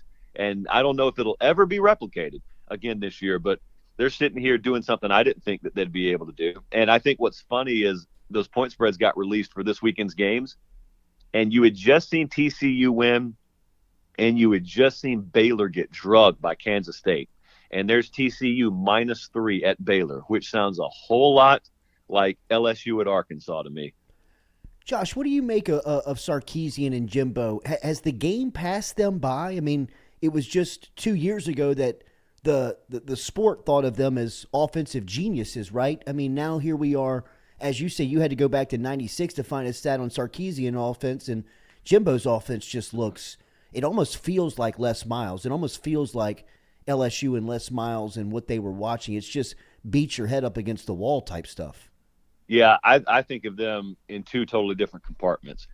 I think of Jimbo Fisher as a bike without tires on it. I think of Sark as a bike with flat tires. And so I'd much rather have the latter than the former. And I'm just talking about offensively. I'm not talking about as a head coach. That's its own separate conversation. But with Sark, I think that there are minor tweaks, minor corrections. I still think ultra highly of him when it comes to being an offensive tactician. Look, I think there's also something to be said for the skill level that he had in 19 and 20 at Alabama, and the fact that Trisha Pate, my dear mother, could probably hang 30 a game calling plays with that crew. But at the same time, we have seen flashes of it at Texas. We haven't seen it consistently, but we've seen flashes of it at Texas. I haven't seen flashes of anything at Texas A&M. There's never been a quarter there where I've looked and said, Jimbo's got it figured out now. There's just none of that. It's been all down. It has not been a season of peaks and valleys. It's just been a valley. That's all there's been. And so I've talked to so many people around that program trying to gauge what they're going to do. And the feeling, and I don't know if this is informed feeling or just hopeful feeling, but the feeling is Jimbo understands he's got to relinquish some control. He's got to hire an offensive coordinator. He'll have a blank check to do it, blah, blah, blah. And that's so easy to see. Like, that's not the hard part. Figuring that out is not the hard part. Knowing whether the head man's going to pull that lever or not, that is going to be a multi-million-dollar question that we don't have to wait much longer to see now, because this is going to be a December decision. That's right. They gave Les Miles the same ultimatum, and he brought in Cam Cameron. You know, I mean, everybody was hopeful and said it was going to change and they were going to run the spread, and he brought in his old buddy, and the next thing you know, you're right back into running toss dive into the defensive line. It is going to be a fascinating offseason what happens there. What do you make of Auburn? Because this is the most energized 3-win team I've ever seen. That stadium last Saturday night felt like Tiger Stadium when Alabama was in town. What's going on here with Cadillac? Was that not amazing? That was awesome. I love that kind of stuff because it doesn't make sense to a casual person. It doesn't make sense to casual fans, because casual fans think all that matters this time of year are games with playoff implications hanging above them. So a casual person turns on that game and they're almost taken aback. Like, what are these people confused? Why are they so energetic? What's wrong with them? Well, what's wrong with you, actually, which should be the question, what's wrong with you is you don't really get the sport. If people being excited in November just for the sake of their program confuses you. And I think what they have not seen there for too long is passion from the team and program that reflects their passion. I mean, at its very core, college football is supposed to be a big group of people who see something, in this case, that Auburn logo, which represents something far bigger than a football program, but it's embodied by a football team on a field on a Saturday. And you take immense pride in it, and it shouldn't really matter what the record is. And they finally saw that. They saw it when they went on the road and lost to Mississippi State last week, and it was with one of theirs as the interim head coach. So they come home, and you're right. I was there earlier this season for the Penn State game when they were still undefeated. Last Saturday night felt more jacked and energetic than that, and they're sitting there 3-6 going into the game. So I think that what you don't do is you don't fall victim to the emotion. I mean, I heard a lot of people saying, well, Cadillac's got to get a serious look for the head coaching position. Cadillac Williams is not going to be the head coach at Auburn. What you can do is you can let your future head coach, whoever that is, know, hey, I strongly endorse this guy having a spot here. You don't force him on anyone, but I strongly endorse this guy having a spot here, because at this point, I think you'd be crazy not to. When you see what Cadillac Williams has done, he has pulled life out of a lifeless team this year. And I think he's got a spot there in the future. Lane Kiffin, Hugh Freeze, are those the two names that circulate in there? I say the other one again for me. Hugh Freeze? Yeah, I don't think Hugh Freeze is in this. I do not think that John Cohen, who is the AD there now at Auburn, I do not think that's the direction he's going to go. However, the first name you mentioned, which is Lane Kiffin, I don't think it's a smokescreen. I think he is absolutely in that. And what I don't know is what the timetable is. Conventional wisdom would tell you, let's get past rivalry weekend. Both of those teams will be done by that point. And we're only talking about, 2 weeks now. So I think that's probably when moves would be made publicly, but I think there's a lot going on behind the scenes right now. I also should tell you, there are some pretty informed people who have suggested to me there are at least a couple of names involved in this that would be off everyone's radar, but they are legitimate names. And I don't even know who those are. I'm just passing it along friend to friend. Late Kick with Josh Pate. You've got to be following that on YouTube. It's Sunday, Tuesday, and Thursday night, 7 o'clock Central. Follow him on Twitter at Late Kick Josh. Final one, I'll get you out of here. We mentioned the scenario at the top of the interview here. If LSU beats Georgia in the SEC championship, it feels like Rocky versus the Russian. Is there a scenario that you see that LSU could win that game? Yes. Yeah, there is. They'll open, well, they already have opened about a 16 or 17-point dog. So it's going to be it's going to be a game heavily tilted towards Georgia. But look, this is not an invincible Georgia team. They happen to be the best in the country right now, but what they haven't had to pay for yet, and this would be the path, what they have not had to pay for yet is some pretty suspect decision-making at times from Stetson Bennett. If you go back and look at some of these games, you'll see two things. You'll see Georgia winning convincingly, and you'll see a couple of interceptions. Pretty much every game. That's the way it's been. If someone is able to trade some points with them, if they're able to roughly keep pace or just keep Georgia down scoring, yes, they can get wound tight in that second half. And yes, you could take advantage of that.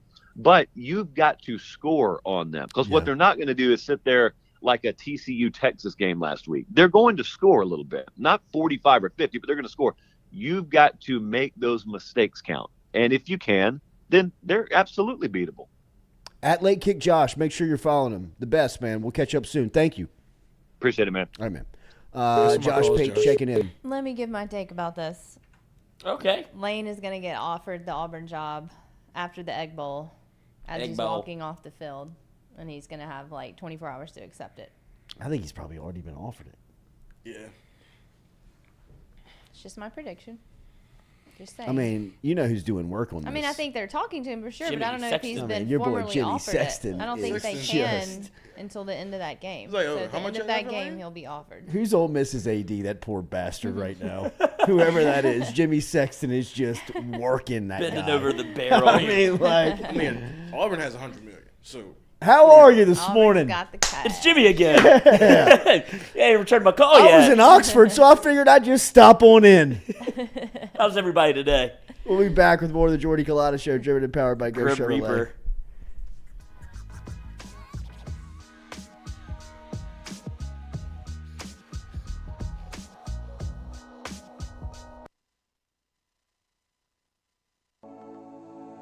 Looking to book a dumpster but no idea how? We've made it quick and easy for you. Check out our website at moralesrolloffs.com. Let Morales Roll-Offs know your desired delivery date, and finally, provide your contact details. To make payment, look out for an email invoice with all your booking details. On delivery day, our driver will notify you through text and email that your dumpster is ready and on the way. Now you know how easy and convenient it is. Call Morales Roll-Offs at 225-427-0000 for your dumpster. Hey, Baton Rouge, when traveling through Natchez, Mississippi, whether you need to fill up your vehicle or your belly, stop by Go Mart and On the Go Deli. Go-Mart has clean restrooms, community coffee, an awesome beer cave, and a great selection of anything you might need on your trip. So stop by Go-Mart at 4 Sergeant Prentice Drive as you're entering Natchez on the left, and visit Tom and Wright Granning and their awesome team at Go-Mart. Don't let the name fool you. Men's Total Health has offerings for the ladies, too. Guys, is your wife or partner suffering from urinary incontinence, low sexual desire, or pain during sex? Then the O-Shot might be for her. Don't let it scare you. It's totally natural. It's PRP. And Mike Roach and the crew at Men's Total Health will make you as comfortable as you can be. Contact me for more information, Katie at JordyCulottaShow.com, and I'm happy to tell you everything that Men's Total Health has to offer for the ladies. Do you suffer from chronic dehydration? Are you looking to improve your athletic performance and you need to get over and see our friends over at GoFlow IV? They're located on Jefferson Highway.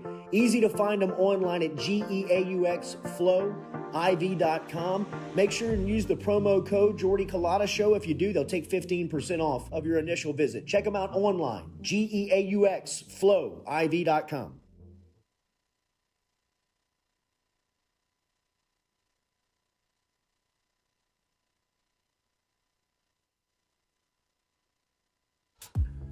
We love the crew over at Fresh Chef Kitchen. Chef Shane and his crew dropping off the meals every Monday here to FM Digital Media, whether it's breakfast, lunch, dinner. Me or the crew's going through our meals over at Fresh Chef Kitchen. Their weekly pre-order, freshly made meals, or you can walk into the cooler over there on Airline Highway. They have that fresh, same service over there at Fresh Chef Eats. FreshChefEats.com is where you can find them online. Fresh Chef Kitchen. Tell them you heard it right here on the Jordy Culotta Show.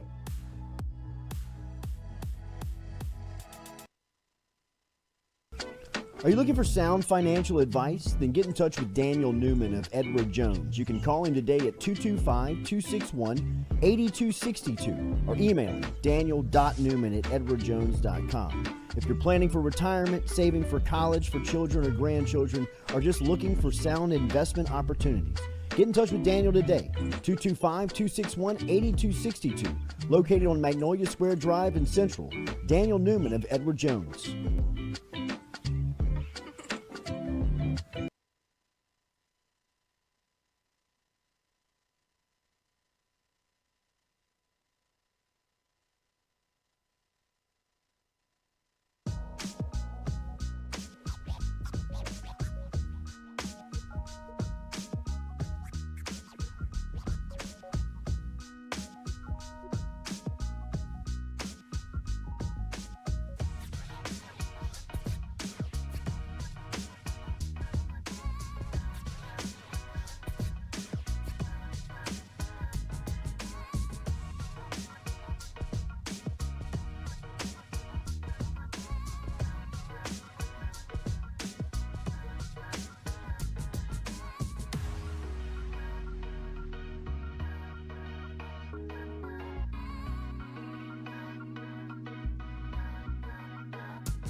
All right, welcome back here to the Jordy Culotta Show, driven and powered by Go Chevrolet.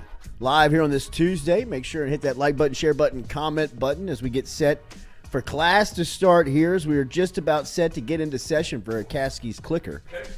There we go! Bear crawl there for the Aggie. Coach the old forgot his fullback pin. tight end. The old 12th man. Yeah. He's wearing his class. Discus. Hey, all right, class is here. Y'all sit down, shut up, get your pens out. A non-typical morning for Coach as he's running a little behind. No, we locked him out. A little hazing. It's one of those mornings where my wife decided to tell me she was going to work today when hell yeah I didn't know. So yeah. I think so. This is what you're going to do now, Kyle. Yeah. So we've been a little rattled this morning, but hey, real quick, one thing I want to say: my dad passed away in March. Today is his birthday, so I just want to say happy birthday, Dad. Nice. You know, so rest in peace. Had to throw him a little love there. The ultimate coach. All right, where are we going? Where are we starting here? I think we should start with the LSU's offense. I think what we're looking at here, I've heard y'all talk about how the issues with Jaden the other day. They had 8 sacks. Yeah. Well, in my opinion, 6 of those 8 were on Jaden Daniels. Wow. I don't think that everybody wants to give the offensive line, beef for, giving up the sacks, which they should have something in it. I get it. They should hold their blocks longer or whatever the case is.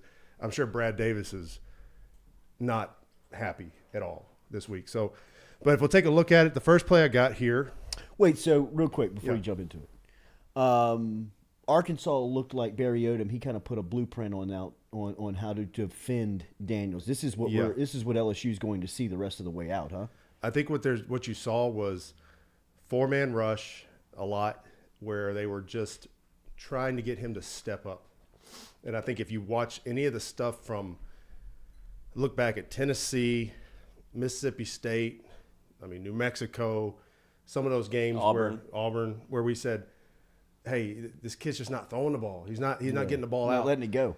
And he has guys open. I'm going to show you here where there's guys open. Now, what's going to happen with Denbrock and those guys that are going to be meeting with him, Brian Kelly, they're going to say, listen, chill out. Step up. Get to your second read. I wouldn't be shocked if versus UAB you see more Jaden Daniels than you probably expected. You know what? I thought about that yesterday. And because he was struggling. I think they're probably going to say, listen, we're going to work on some things. We're going to work on getting to your second read. So listen, in this game, even if your first read's wide open, why don't you throw your second read? Caskey's Clicker brought to you by Citizens Bank and Trust. You see up there in the top right of your screen, you can subscribe to the YouTube page, Caskey's Clicker, where you can get all of this content. And I'm telling you, if you are a football junkie or you're just a kind of a football fan that wants to learn a little bit about the game, they have something for everybody here. There's shortcuts, there's extended cuts, there's things that you can really dive into. I've gotten more compliments about this segment just being out on the streets and people coming up to me and talking about additions we've made to the programming, and more people talking about what's going on with Caskey's Clicker than anything that we have going on. So make sure you like, share, subscribe. You see there in the top right of the screen. Class is in session, Coach. All right. Roll. I throw that one in there too. All right. All right. Yeah. All right. So as you're going to look at this play, so this is these are not game order by any means, but we're going to have a motion come down in here, and then you're going to have a basic and a deep post look here. Really, if you watch, there's going to be a guy maybe in that basic window for him to throw that ball there. But if he holds it just long enough, and you'll see if he just steps up, he could still fit that in there to the basic, or if he really wanted to, he could end up, you'll see this guy come open up top here. And what you'll see is he steps up. It's a 4-man rush. Yes, this guy comes free. I get it. That's not great right there. But step up now. You got a fairly decent pocket right there. So just step up. Again, you've got a guy running free right there who's actually got him beat. Launch it. You got a guy sitting in that hole right there. Now, yeah, you got to throw it over his head, but just throw it over his head. It's, so there are things there. I mean, you got a guy running wide open here. I mean, worst case scenario, you got a check down over here. So there's a lot of things going on within this play, and just seeing this is just, it's not perfect pass protection, but there's a spot to step up right here. You've got didn't come free. You got pancake. You got him. I mean, you got a spot to step up. So just step up, and I think that's where that's where they're going to have to keep working with him on. Now this next one, this is a zero blitz. Okay, so they have enough blockers here.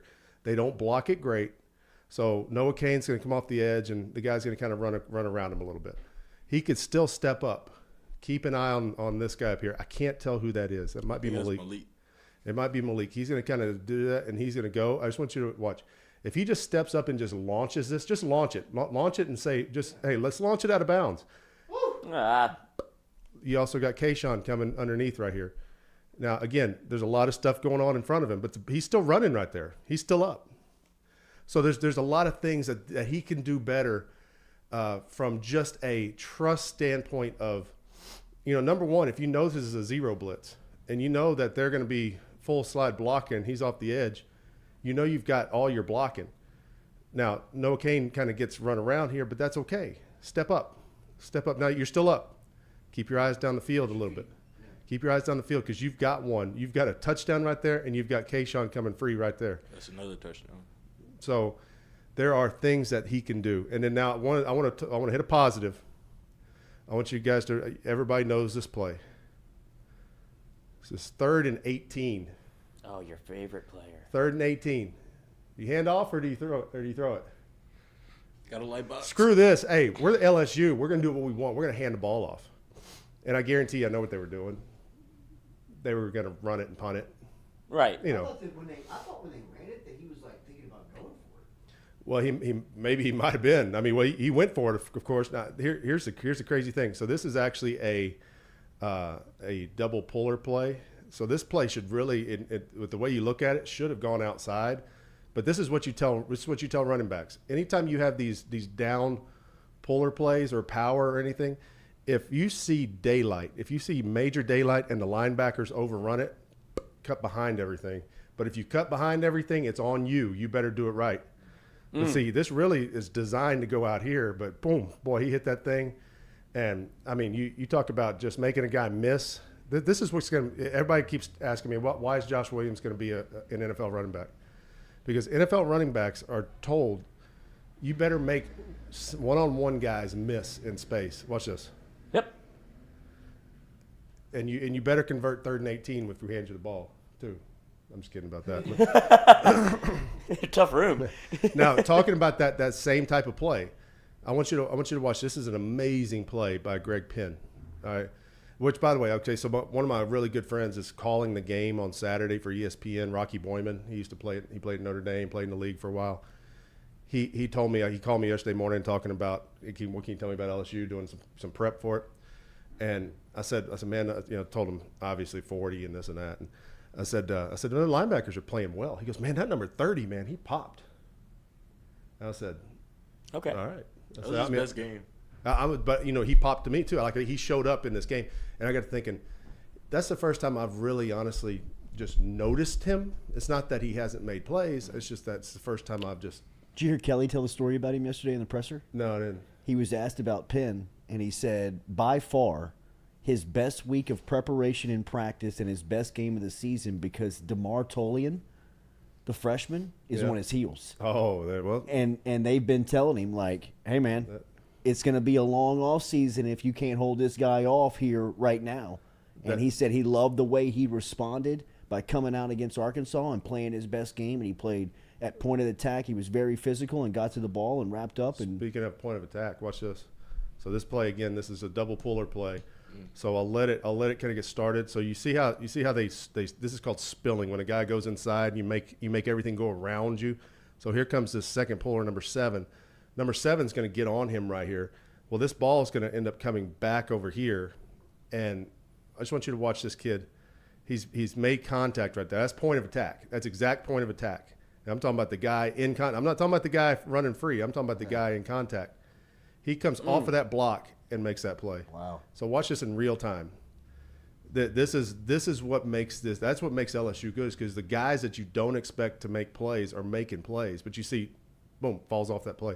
That, to me, is as good of a play as you saw all day on Saturday. And I'm talking about all the Perkins stuff, everything. I thought that was one of the best plays you'll see all day. Now, I made a point, and I don't know how many people watched the Keys to Victory thing, but one of my points was contain the quarterback.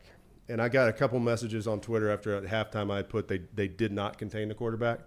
And they're like, well, they only have so many. What I said, I understand that.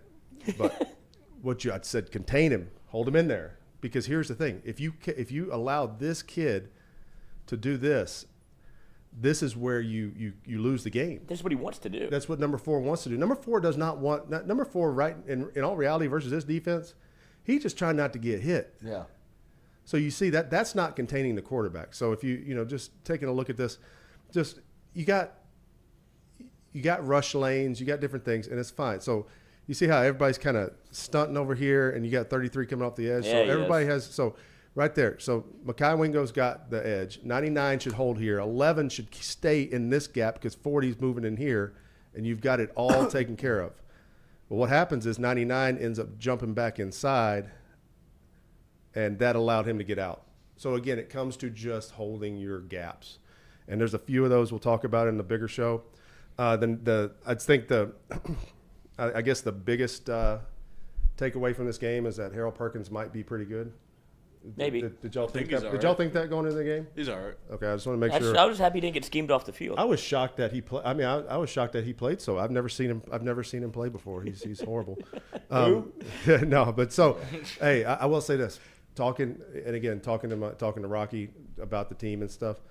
He said, man, that dude, he's unreal. He goes, he's a freshman too. And I said, yeah. I said, dude, this guy might be a top 10 pick this year. That's what they were saying about Stingley after his freshman year. I mean, if this kid you got him for 2 more years because he can't do anything. He can't leave yet. So it's like, I mean, enjoy it while you got it. Yeah. I mean, I think teams are going to start to do some things against the spy front. There's some things that you can do to clean it up. But again, until they stop it, until somebody stops this crap right here where he's just standing there and just staring at you, dude. Now watch, this is what gets me. He's going to end up going this way, but it fakes him out a minute. He actually goes to his right and then runs straight down the line. I mean, this is like a track meet right here. There's no way that the star track guy who's going this way should outrun Big Perkin, right? Nope. I mean, it's unbelievable. When you talk about what makes a player great, it's the acceleration. Because in football, what's your one goal in football? It's real estate acquisition, right? It's to take the ball and put it in somebody else's, goal in their end zone. Well, the easiest way to stop somebody is to start quick. It's those guys that are slow oozers into things. They always get run past. But watch him when he goes to the right. I'm going to pause it right here. So he's at a dead stop right here. He's kind of at a dead stop. He's about to take off. Track champion. And the length of his strides. I mean, we could watch that all day. And then this was great. I mean, I'm not condoning taunting, but he said something to him right there, like, stay down. You just stay down. You might as well just stay there. Or I got you again. Or Get something. real comfortable. All right, last thing I got before we get day. it. I want everybody had a bad day watching the Saints if you're a Saints fan, but there's one guy Did you watch this game? I did. Oh. There's one guy that had a rougher day, and he won the game. I get it, but my man Kenny Pickett had a rough day. He got sacked 6 times. Kenny Two Gloves. You know who sacked him twice? 76. His own lineman. His own lineman sacked him twice. And here's what's crazy. Cam Jordan is over here on the side. Cam Jordan gets credit for the sack. I just want you to watch how just crazy footed my man gets. And then he gets credit for the sack right there. That to me is like, I was talking to some of the Bengals people because they play them this week, and they're like, oh yeah, they sacked him 6 times. I'm like, yeah, his line sacked him twice.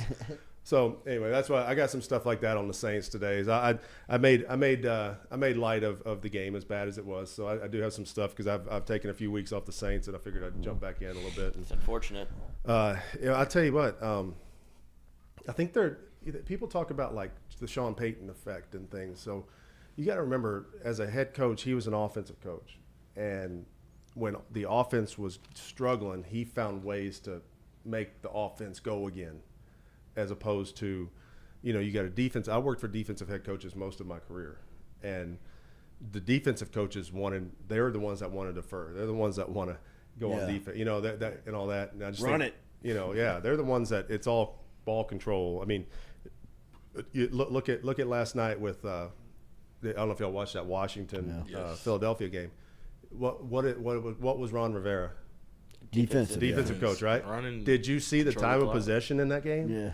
30 minutes to 7, huh? It was stupid. I mean, it was like, I mean, I'm not kidding you. It was like 42-18 or something. Wow. And they did that on purpose. They kept Jalen Hurts off the field. And it's just, but that's the difference between the defensive head coach mindset and an offensive coach. An offensive coach's mindset is going to be, we're going for it on fourth down. We're going to do that. You know, it's the Lane Kiffin effect, or, you know, whatever. You know, it's like now I will say Ron Rivera did go for it a few times last night, but I think that's where the Sean Payton effect did come in, and I think they've just got to get somebody on offense to be able to handle that since he's not around anymore. If that makes sense. Absolutely. So. Absolutely. All right, we'll take a break. We'll reset. We'll come back. We'll have the extended cut of Caskey's Clickers. We'll dive more in to the film here of LSU, Arkansas, Saints, Steelers. Get you set up for another week of action. Come back with us. Jordy Culotta Show, driven by Go Chevrolet. 22:43 to 5:38. Time of possession.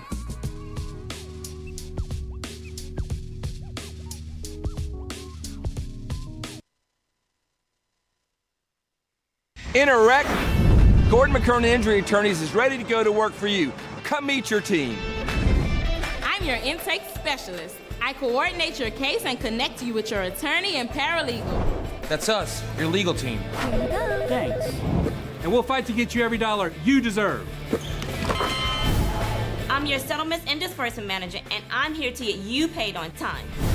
I'm attorney Gordon McKernan. Put our team to work today. Just call us. Get it done. We're sitting in the dugout. So funny you say that. And Pelfrey is not pitching today, but he had he's in full uni, he's turfs, and he's standing up on the fence, whatever, just like this, watching the game, and we start talking about, pissing your pants, something whatever. And he was like, "I'll piss my pants right now." No way. We're wearing gray pants, long gray pants. He goes, "I'll piss my pants right now." No, you won't. Yeah, how much money do you give me?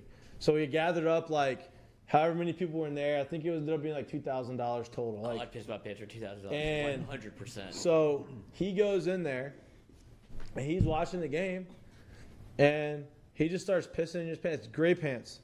Yeah. So you see it going down his pants. It's long pants going into his turfs. And he's just going into his turfs. He takes his turfs out and dumps out the pee outside on the warning track, on the dugout. And he just puts them back on, and he finishes the inning. He waits till the inning is over with to leave. And so he's watching the whole inning with piss in his pants. And everybody is dying laughing. Manager's laughing. Everybody's laughing. He gets up out of it and walks to the dugout, pee all in his pants, in the gray pants. It was awesome. I remember telling them, "Hey, listen, my job here is to make sure that we bring, big time football to a small town environment, right?" And so you see on movies sometimes about the way a town reacts to the football program and what it means to everybody, and that was the hopes and dreams that I had for the place. And so our kids take a distinct responsibility in wearing that Z on their helmet. It means a lot to them. And then on the flip side of that, our community does a tremendous job of supporting our program, supporting the athletic department, supporting our school as a whole. And there's really a great relationship there that's a lot of fun to be a part of. Thank you for the access, man. Looking forward to tonight. We'll talk soon. Coach, wait, before you go, fix your hair again one more time. Look at him. Let's go. Yes. Look at him. What do you think about that? Game day, what do you baby. think about that? Game day. Hell yeah. Yeah. I love it. I love it, man. Great to see you. Thank you. You too, guys. I appreciate it. Y'all have a great day. All right, man. There he is. There he is. My guy. David Brewerton checking in. What does Harold Perkins do for this defense? What does he allow you guys to do? Yeah, Perk, man, he's just so raw, man. All he know how to do is make a play. But I love him. He brings a certain type of juice to the defense, and he's right alongside of me on the edge. He knows how to rush the edge. As a young guy, that's very valuable to the defense, being able to rush the edge. Making the quarterback step up. But yeah, they put him everywhere. Middle linebacker, outside rusher. Maybe sometimes he's going to be in a drop. So he's very versatile for our defense. Question in that game. You're listening to the Jordy Culotta Show live on YouTube. Catch it every day, 7 to 9 a.m., wherever you have internet access. Oh, my guy, the host of Mac and Cube. You said you wanted me to close it out. I listen to his pod every day on WJOX 94. I thought I was going to beat Charlie. I didn't. You were fantastic as always. Have a great call in Missouri. I'll see you soon, man. Thanks, man. Good Later. talking to you, Jordy. Always. There he is. Cole Kubelik, the absolute best. Don't overthink it, ABC. When you move to a primetime slot and the SEC is getting that billing, make this man the color commentator. He's the absolute best. Ooh, I mean, what a pro. What a pro.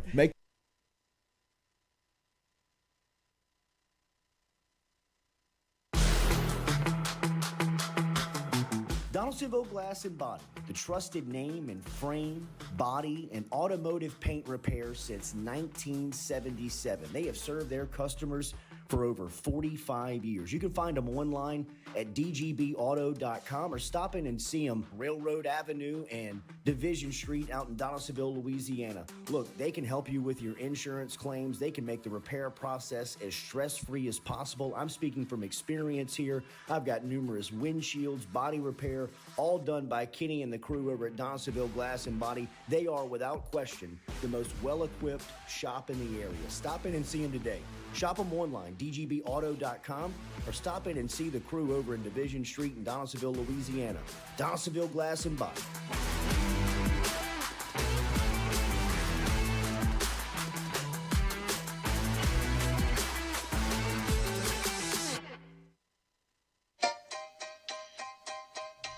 Hey fellas, it's Jordy Culotta for my friends over at Men's Total Health.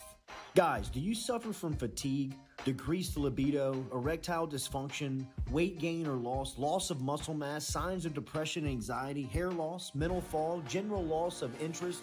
Then you might be suffering from low testosterone. Go see my friend Mike Roach and his great team over at Men's Total Health, over in Metairie at menstotalhealth.net online.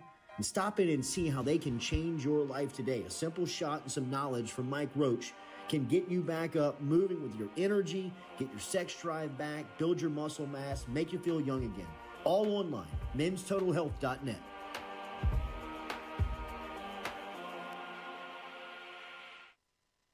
Red Stick Sports, a local staple in Baton Rouge to all sports fans, was founded back in 1981 and has remained a family business for over 40 years. Today, they still have the great selection on the floor, but they're also a leader in custom apparel for businesses, sports teams, and other groups. Take it from us, everybody over here at FM Digital Media. They help us out with all of our apparel. Let them help you out today. Go ask for Cody over at Red Stick Sports. Check him out online at redsticksports.biz. I was embarrassed about my smile. Are you unhappy at yours? Do you not smile back at yourself? I called my friend, Dr. Spillers, over at Johnson Spillers. He fixed my smile, and now everywhere I go, people are complimenting it after the work that Dr. Spillers and the staff did to my mouth. They can do it to yours. Get in touch with them. JohnsonSpillers.com. 2 locations, one in Gonzales, one in Baton Rouge. Easy to find them, JohnsonSpillers.com.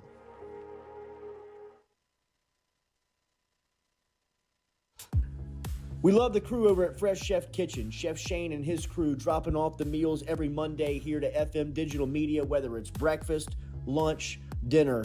Me or the crew's going through our meals over at Fresh Chef Kitchen. Their weekly pre-order, freshly made meals, or you can walk into the cooler over there on Airline Highway. They have that fresh, same service over there at Fresh Chef Eats. FreshChefEats.com is where you can find them online. Fresh Chef Kitchen. Tell them you heard it right here on the Jordy Culotta Show.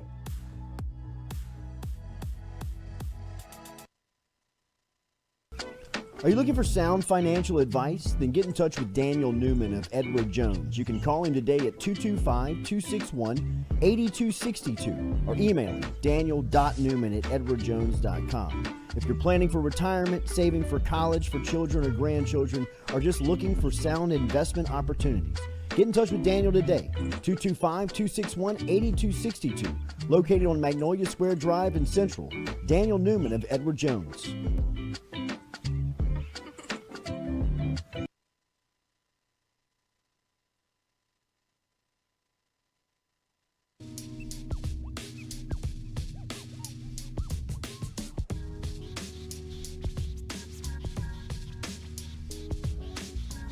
All right, welcome back. This is Caskey's Clicker. In here with Lloyd and Stewie. Noah's hanging out in the back over here, but hey, congratulations. If you haven't seen it, go check out the Twitter on Jordy Culotta Show. I'll let you just, you got it, but you got to go. You got to go look at it yourself. We're not going to tell you why, but go over there and check it out, get some clicks. That's exactly. Hey, join the club. Let's ride. Culotta country. So, what I want to get into today, and I think everybody on, here in Baton Rouge, and that's an LSU fan, understands. They're not happy necessarily with the game the other day, but let me tell you something. This is coming from I have my Aggie ring on because I graduated twice from A&M, and I will not stop being an Aggie. Doesn't mean I'm happy with it, but let you wear sleeves. Y'all could. Back in the day, I think we could wear sleeves. I never knew that was a rule, but if that's a new rule, what about then the receivers? It is what it is. Apparently they can't. So slippery. Yeah, whatever. First off, here's my thing. This is my take on this. This is my only take is I think that's a dumb rule, whatever it is. It's a dumb rule. But if somebody came up to me and said, "Hey, Kyle, you're not going to play today. I need you to take your sleeve off." I mean, yeah, I'm going to be like, "What?" But I'm going to take my damn sleeve off. I mean, point being, I mean, I don't know. That's just my take. But again, I think that's a crazy way to not play one of your best players. But at this point, that's a coach being a coach. Just yeah, the walls are closing in. Well, why are you wearing that? Well, that's a coach saying, everybody, we're having issues here, and I'm not going to back down on my rules. And I think you got to give Jimbo the coaching credit of saying sticking to his rule. I mean, now as crazy of a rule as it may be, you got to remember he's trying to bring it back. He's trying to get his team back and stuff. And sometimes things backfire on you a little bit, but if you look at the LSU game, they won. So be happy about it. This could have been a devastating loss for this team. Y'all wouldn't even be talking about playoffs if this game didn't go the other way. But to go on the road in 30-degree weather, when's the last time Jaden Daniels even stood in 30-degree weather? Think about that. That's what I was thinking. From California, played at Arizona State. Here, this is the coldest he's been playing football in his entire life. And it hasn't been cold this whole year yet. And as a quarterback, you got to think right now. You're literally out of your element. His brain was probably a little slow. Well, it was on something else. It was on being cold, or maybe I'm not saying it was, but that there's something to that. You are playing a team that you should beat by 50 at the time. But again, so let's get into this real quick. Okay, so the first interception was off an RPO. Now I don't know what the RPO rules are for LSU, but I will say that. If you ever get a blitz to the side you're reading, so in this case right now, if you were to get a blitz from this side, because they're going to end up running this way, and he's really reading this guy because he's trying to throw in behind that defender. Well, yes, that defender ends up stepping up, and this guy steps up too. So you got two defenders outside on your read. You got to be careful right here because, yeah, you're trying to throw behind that, but the problem is if you're going to throw it, you better throw it. And number one, you better throw it up and over them. Number one, and he holds it just long enough to where he ends up throwing it kind of right at the dude. And so you got two guys here. Really, you could have handed this off, gotten what you get, and lived with it. Just live with it. But I get it. He was reading this area back here to throw behind it. So when that guy stepped up, yes, correct. His read is there, but you've got a second guy standing over here that's just kind of in the way, I guess you could say. I think Josh Williams does a good job of coming over and handling 17. It's Emory, actually. Oh, was that Emory? Which is a good compliment for Emory because he's had a tough time in pass. That is Emory. So, yeah, sorry, John. I know John listens to the show every once in a while. Good job, John. So that's good. Picked him up, but you got this extra guy. You got to be careful. And right here, I'm not sure what that throw was, but give 7 credit. That was number one. That was a really, really good catch by 7. Because if you watch where this ball's thrown and with the velocity, so I'm not giving Jaden Daniels any reprieve here, but I mean, that ball's bouncing up into his chest right there. So 7 makes a good play. Good job by Jaden Daniels of getting him down. Do you think he just got like a bad grip on the ball? Cold hands. It could have been, yes. It could have been, and it could have been that he was trying. He knew at that point, I better get rid of this ball or I'm getting sacked. Yeah. But I think there's a point where And you see it sometimes. I saw it last night with Washington and Heineke. He actually pulled down to throw a RPO and he couldn't, but he knew he couldn't throw it because he had guys downfield. So he just ran it and ran out of bounds, But I think sometimes you just got to kind of be careful. And that was the first drive of the game for LSU offensively, where Yeah. they were kind of rolling down the field, and then they get that RPO turnover, and that's when it kind of all caved in a little bit on LSU offensively. It felt like. Now I've got, so just so everybody's watching, I want everybody to understand the next 8 plays I'm going to show, the next 8 are sacks. Oh, so that's cool. Do not turn it off, okay? Don't turn off from what we're doing. So I've got some stuff I want to show you. All right, now the left guard's going to end up getting beat here, but what I want y'all to watch. So 27 is going to come up here, and he's going to up and under, and that's how the sack happens. I want you to watch 75 and 33. This is one of my favorites. Dink. No. I mean, Bradford levels number 33. That's great. I mean, that, and then he goes out and helps. So point being, can this be better? I'm sure Brad Davis is having a field day right here, but again, you've got to be able to, just stutter your feet a little bit. He got his feet crossed, and 27 ended up beating him. But point being, I just wanted y'all to see Bradford. I'm trying to get something good out of each thing.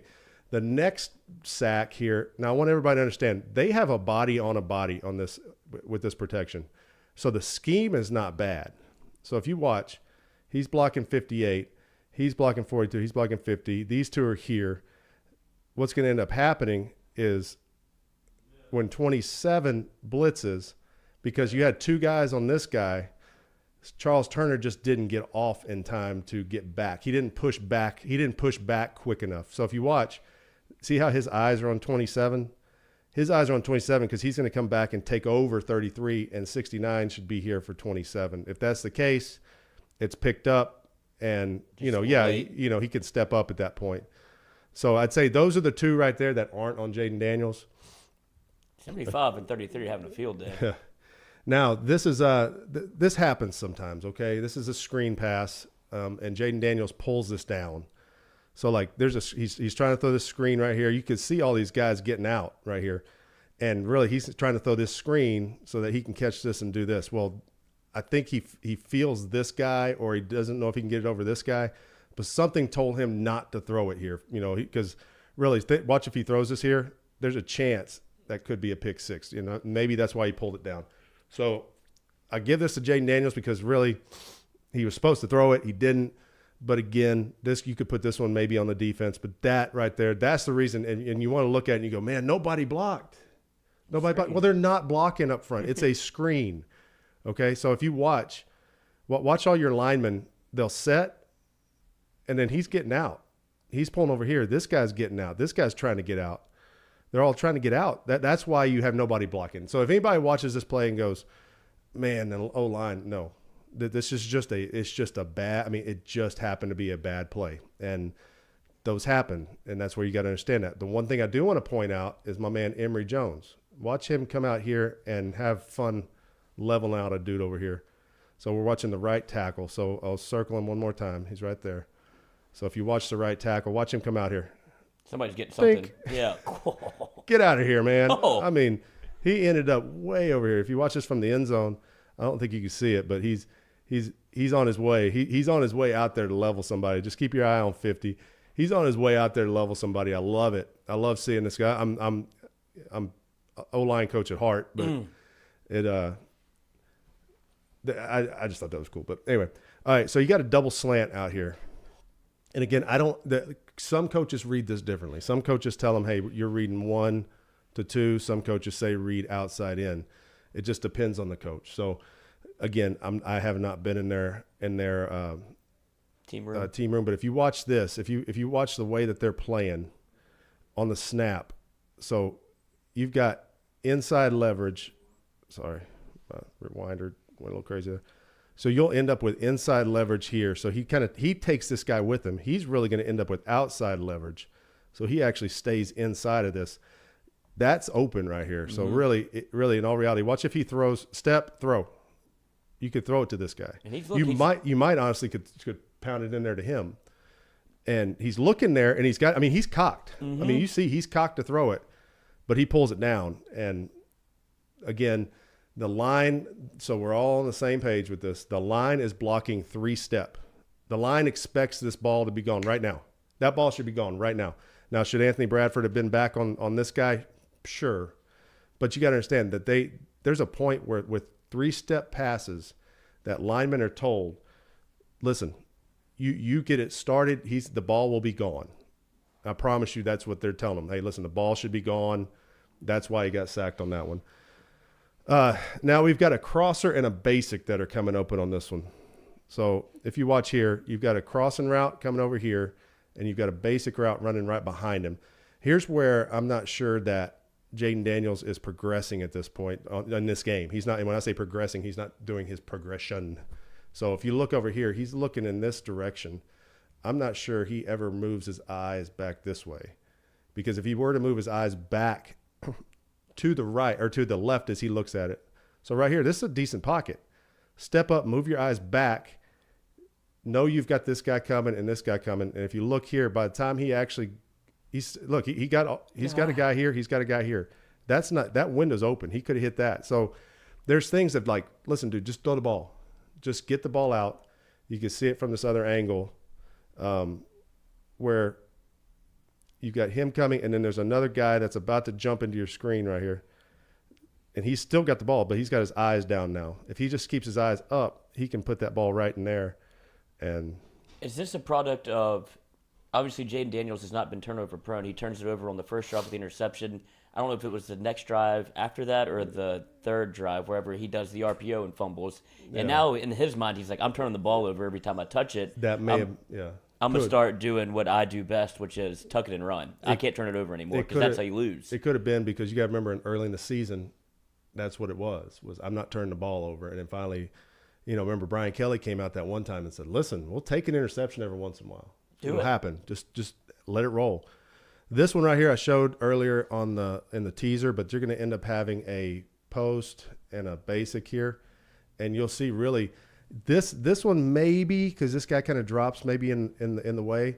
But if you watch when he actually pulls this down and he's still up, he could still throw this ball right here.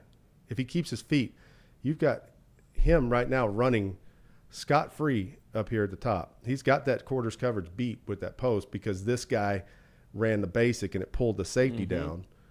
And you've got guys there, and it's just, again, they're there, let it rip. Here's the thing that I think, and again, I'm not saying I'm the end all say all, but if you've got a guy that is possibly running deep and you've got him beat, just throw it as far as you can. And worst case scenario is you're not sacked and you just threw an incompletion, and it's not intentional grounding because you're throwing deep to a dude that's running deep. So, there's ways to, say avoid this. But again, if you watch this from the end zone,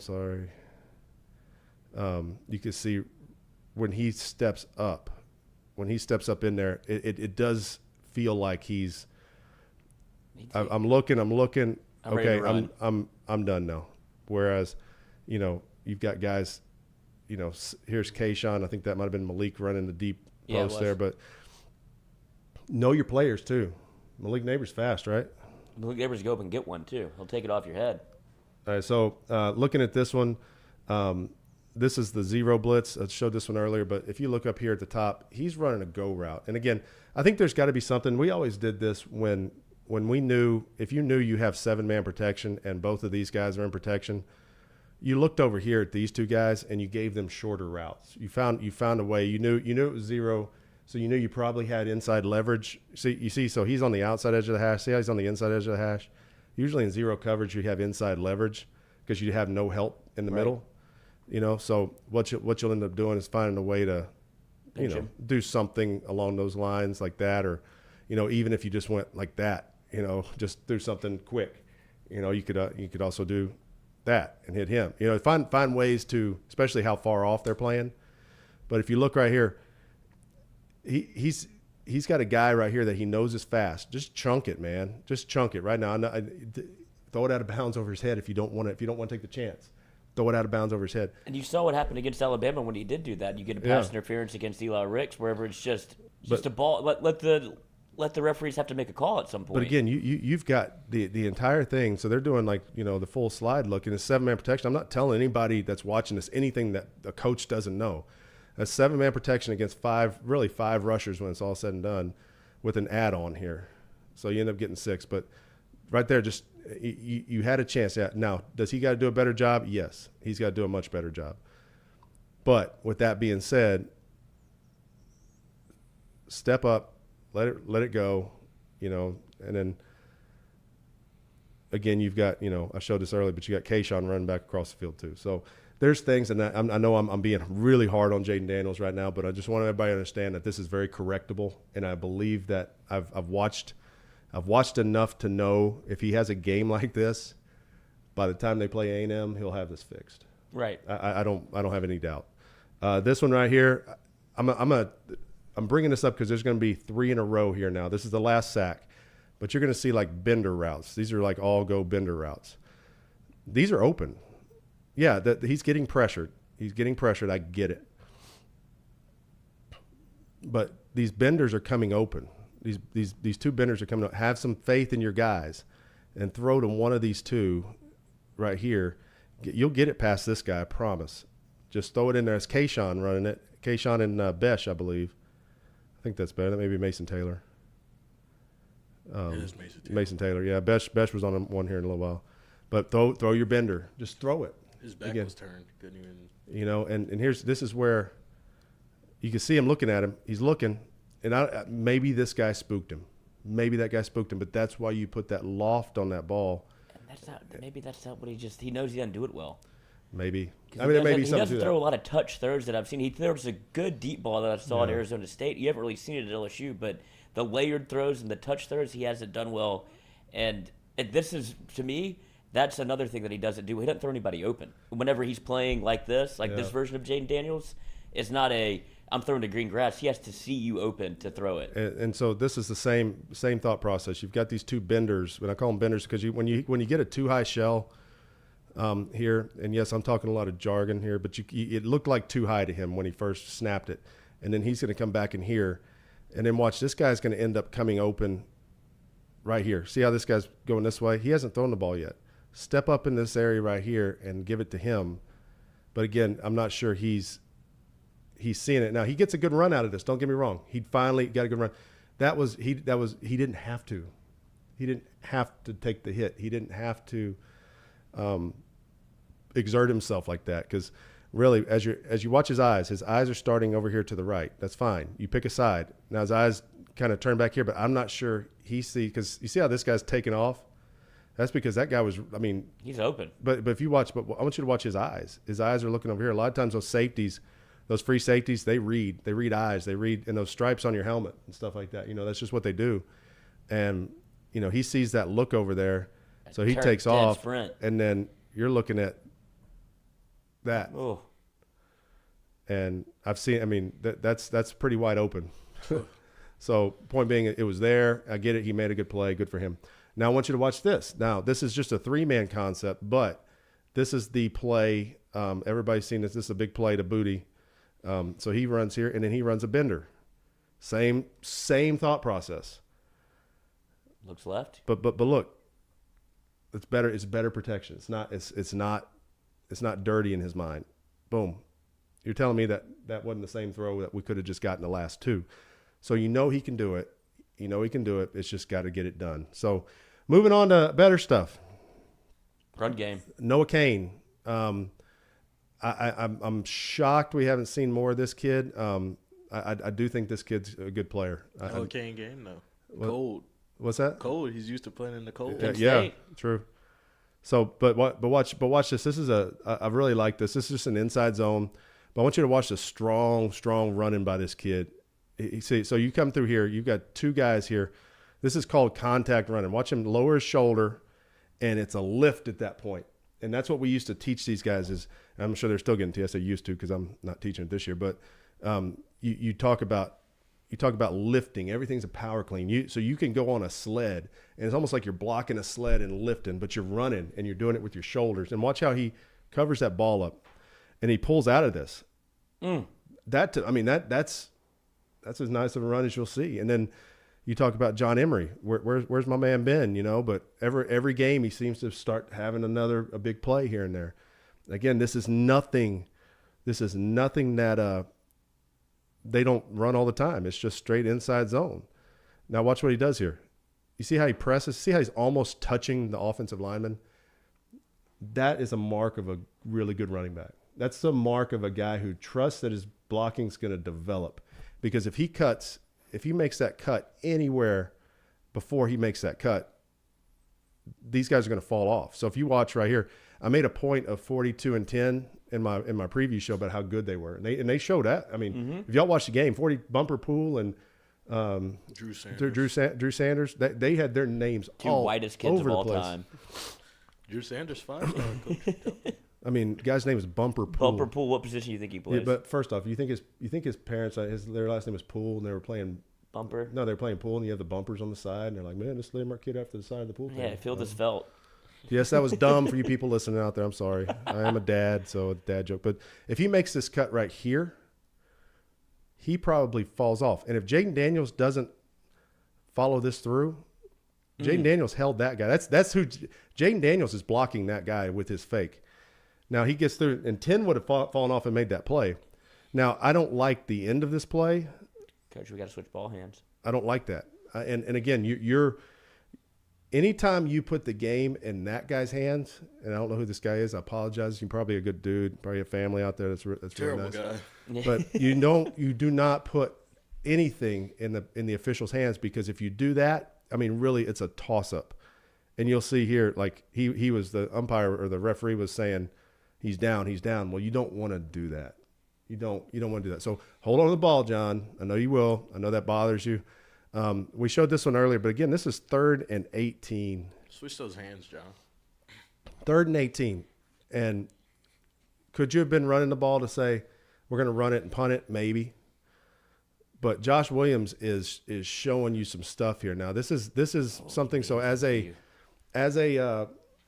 running back, if you know you've got pullers and you've got double teams and back blocks and things like this, and you know that you've got this guy pulling the second puller, he's stepping down, all this stuff. So that's the blocking there. Everybody knows that. I'm not giving anything away. He's going to step here, and then he's really following his pullers.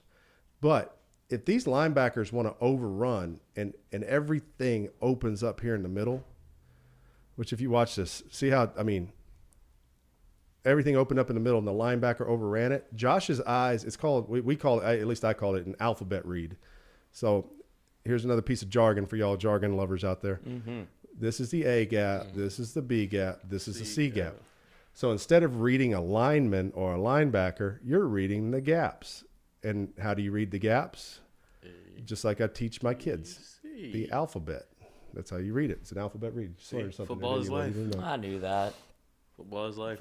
So right here, so he goes here and he says, oh, that A gap is wide open, because there's the center, there's the guard. That's the A gap. He said, I don't even go past A. Now, what makes Josh Williams going to be a pro, and I mentioned this earlier, you've got one-on-one with 17. You see how he decided to run at him? He set him up, though. You always run at the defender first, because, number one, it's going to make him stop his feet. You don't want to give him an angle. If you keep going on an angle, he's going to keep running. Make him stop his feet. So watch 17. 17 overran it. Well, his feet are stopped because he overran it and jumped. So his feet are stopped, and then you just make him miss, and then, I mean, I love the enthusiasm by Josh Williams, Bradford. Looking 75, hell yeah! I mean, you gotta love the enthusiasm by these guys, man. And because Coach, correct me if I'm wrong, but what do offensive linemen love to do? Run the ball. They love to run block. Run the ball. Let me get my hands on you. It seemed like LSU could have lined up like the whole game and ran the ball and probably beat this team by 30. They could have run the ball every play. They probably could. Because they were giving them a light box, like a lot. Well, they got a 3-man front, and I mentioned that in my preview show is take advantage of the 3-man front. Now watch this. This is a G-pull scheme. I'm not even talking about the play. I just want you to watch the kid. Watch Josh Williams. And again, I'm not his agent, but right here we talk about contact running, like I talked about, where you get your shoulders low and you lift on the you're lifting on the move. You're almost like an airplane taking off. Everything's going up. Please circle Emory Jones after you're done. Okay, I will. Over here. I'll get him. It's like headbutt the dude. But watch right here. See how low this guy is? He got his shoulders down, and then he didn't fall down. And that's contact balance. Again, that's showing, hey, I'm going down, but if he wants to go lower and gets me off balance, I'm not going to fall down. But see how, he looks like a lot of people fall down in that kind of like this position. But he got up, made a good play. Now, what were you saying about? I'm sorry, I must have missed. Just watch Emery. Right tackle. Yeah, he like stumbles and like somebody hits him, and he just let me throw that head. Hey, you know what? Hey, did his job. I'm just gonna throw this out there. This is why you don't put it in the hands of the referees, and I'm glad they didn't see it. There are referees out there, and I promise you, in the NFL, they would have called that a holding. They would have called that right there. They would have called that right there a hold. I saw it last night, and let that thing fly. Washington or somebody, I think it was Washington guy. It looked almost exactly like that, and they called it. And it was a big play. All right, this next thing. So this is Josh again, and I just thought this was a strong inside run. But again, if you're the referee, oh no, move out the way, bro. Get out the way, man. But I'm not even talking about the. He got referee. his hands in his pockets. I'm not even talking about the referee. I just want to talk about. Look at the line here. The line, yeah, it's a stalemate, but. It's just enough. He's not even moved. This referee is not even moving. Oh, hell. Oh, boom. Rewind that just a little bit. Look at this. Here, watch it from the end zone here. So he doesn't move. He doesn't take a step. I'm just watching. Again, Marwan. Again, you see how Josh though pushed it into the heels of these linemen and then bounced it around. That held these guys that are behind the line. It keeps them from falling off quick enough to make that play. But yeah, he doesn't move. He not look. He's just trying to brace himself right there. That knee is coming for me. Oh, honey, call the doctor. My knee injury. I think they actually had to pause the game right there. They did. He took a little break. Now watch this. This is the last play I got about the offense, but I just want you to watch again. Josh Williams, and again, you got this 3-man front. They got the 3-man front because these guys can fill. These guys, they're trusting these two. They're 2-gapping up here with him, and they're saying. They're saying, hey, we'll take care of you from the back of you. But like right here, see how he pushes up in there, kind of gets lost? Well, it allows Charles Turner just enough. It's not a great block, but it's just enough to get on him, and that gets him through. God, Josh is and again, watch my man number 8 in the secondary here. See, time out. Y'all just missed this. I didn't see this till just now. Hold on, I got to pause it. See, you got Aggies everywhere. Oh, gig 'em. Look at that. You got Aggies everywhere. You didn't do the gig 'em. It's not real. He's looking at the portal. But I want you to watch this guy coming in the screen right snutty. Now, right here. 1-on-1 again. Run at him, and then let him make the decision for you. Whoops. He didn't even try. He didn't even try. So that's our offense. Stu, if you'll kick me off for just a second.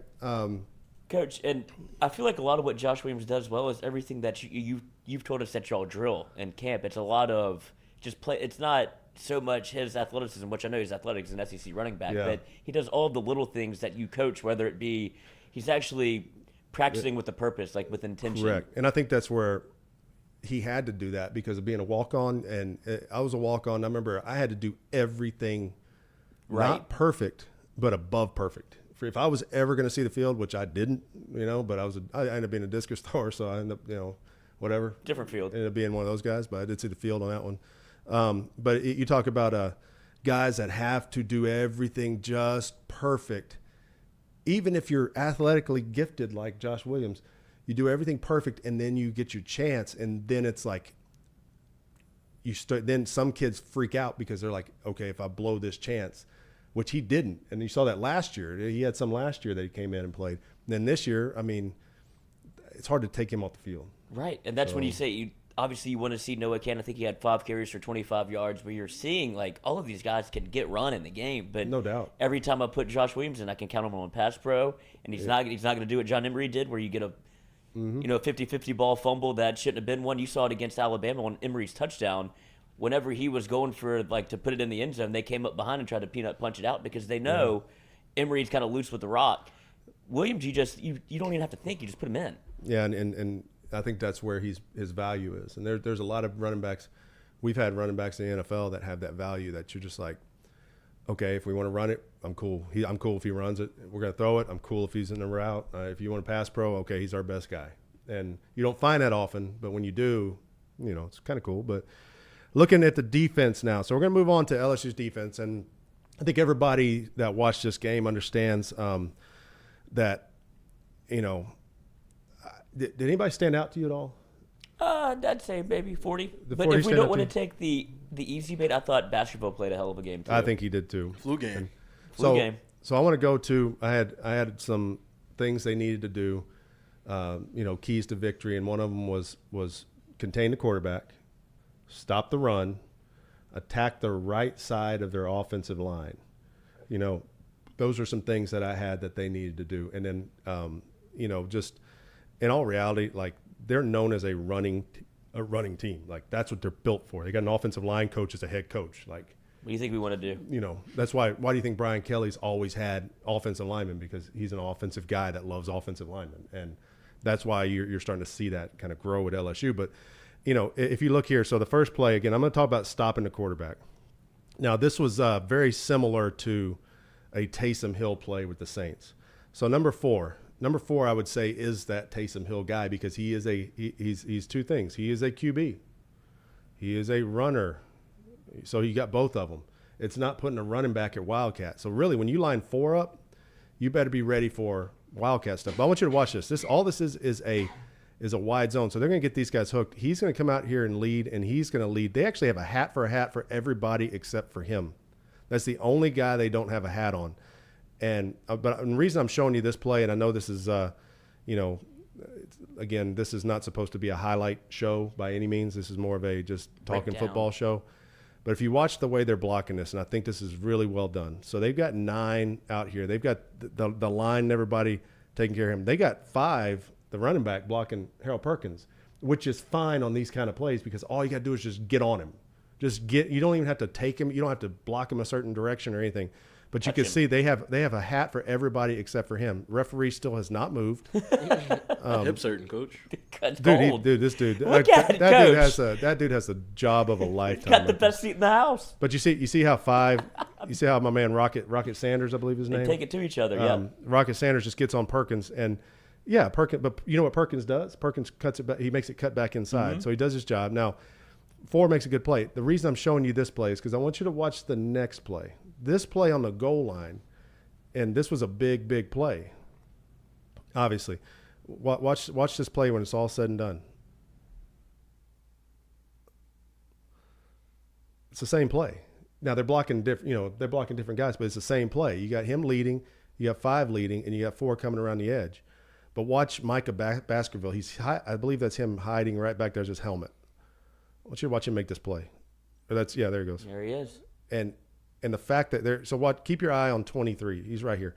He's going to fight his way in there and force this play to cut back. That to me that's why 23 I think needs to get. You just mentioned his name, but that's why 23 needs to get. But that was the same play, and that was later in the game. So you're talking about adjustments on the sideline. They made an adjustment to that play, and they said, if we see this play again, listen, Micah Baskerville probably said, all right, I got to go. I'm sprinting. Because he's going outside. I got to go. And now, that's a linebacker just knowing I'm going to turn it back inside to help. Yeah. Everybody's inside. Now, this is an amazing play. We didn't talk a whole lot about B.J. Ojulari, okay? That's fine, doesn't mean he didn't make plays. This is going to be a quarterback draw, okay? So what they're going to do, they're running a T-E stunt right here. This is pretty good play by Ojulari right here. And you can see from the silent, but I mean, he falls off, like he's thinking he's rushing, but he peels off of that and makes this play. And that's a big play. I mean, that's a huge play for LSU because at the time it was 3rd and 3. Yeah, this was. So if you look here, I mean, he's turning on the rush game to try to get up and rush. And then he steps up and he peels back. It's called retracing. So he retraced his steps back to where he came from, kind of. And that's a Perkins style play, but that's Ojulari. You expect that from him. You know what I mean? Right. That's why he's going to be a top pick. So that was good by him. I showed this play earlier in the teaser, but I want to talk about it here too. Is Greg Penn? You're talking about him right here, number 30. They're going to end up running a double puller play, and 7, this tight end right here, is going to end up getting on him. I'll show you from the end zone. So 7's going to come around here. 30's going to be on the outside of him because this guy's going to spill. Ojulari's going to spill this guy here. So he made it go around. So 4's going to do this and then try to get around. 30's going to play this block and fall off and make this play. This is impressive by number 30. And right there, so he's doing his job. He's trying to get it turned back into this guy. He's done. Penn has done everything he's supposed to do. He's set the edge for this guy to make the play. That's exactly how this is drawn up on defense. That's your run fits, great run fits. 4 decides, I'm going to go around the edge. 30 said, not today, brother. And that's a great play of he knows it too. Of falling off of a block that you're already consumed into.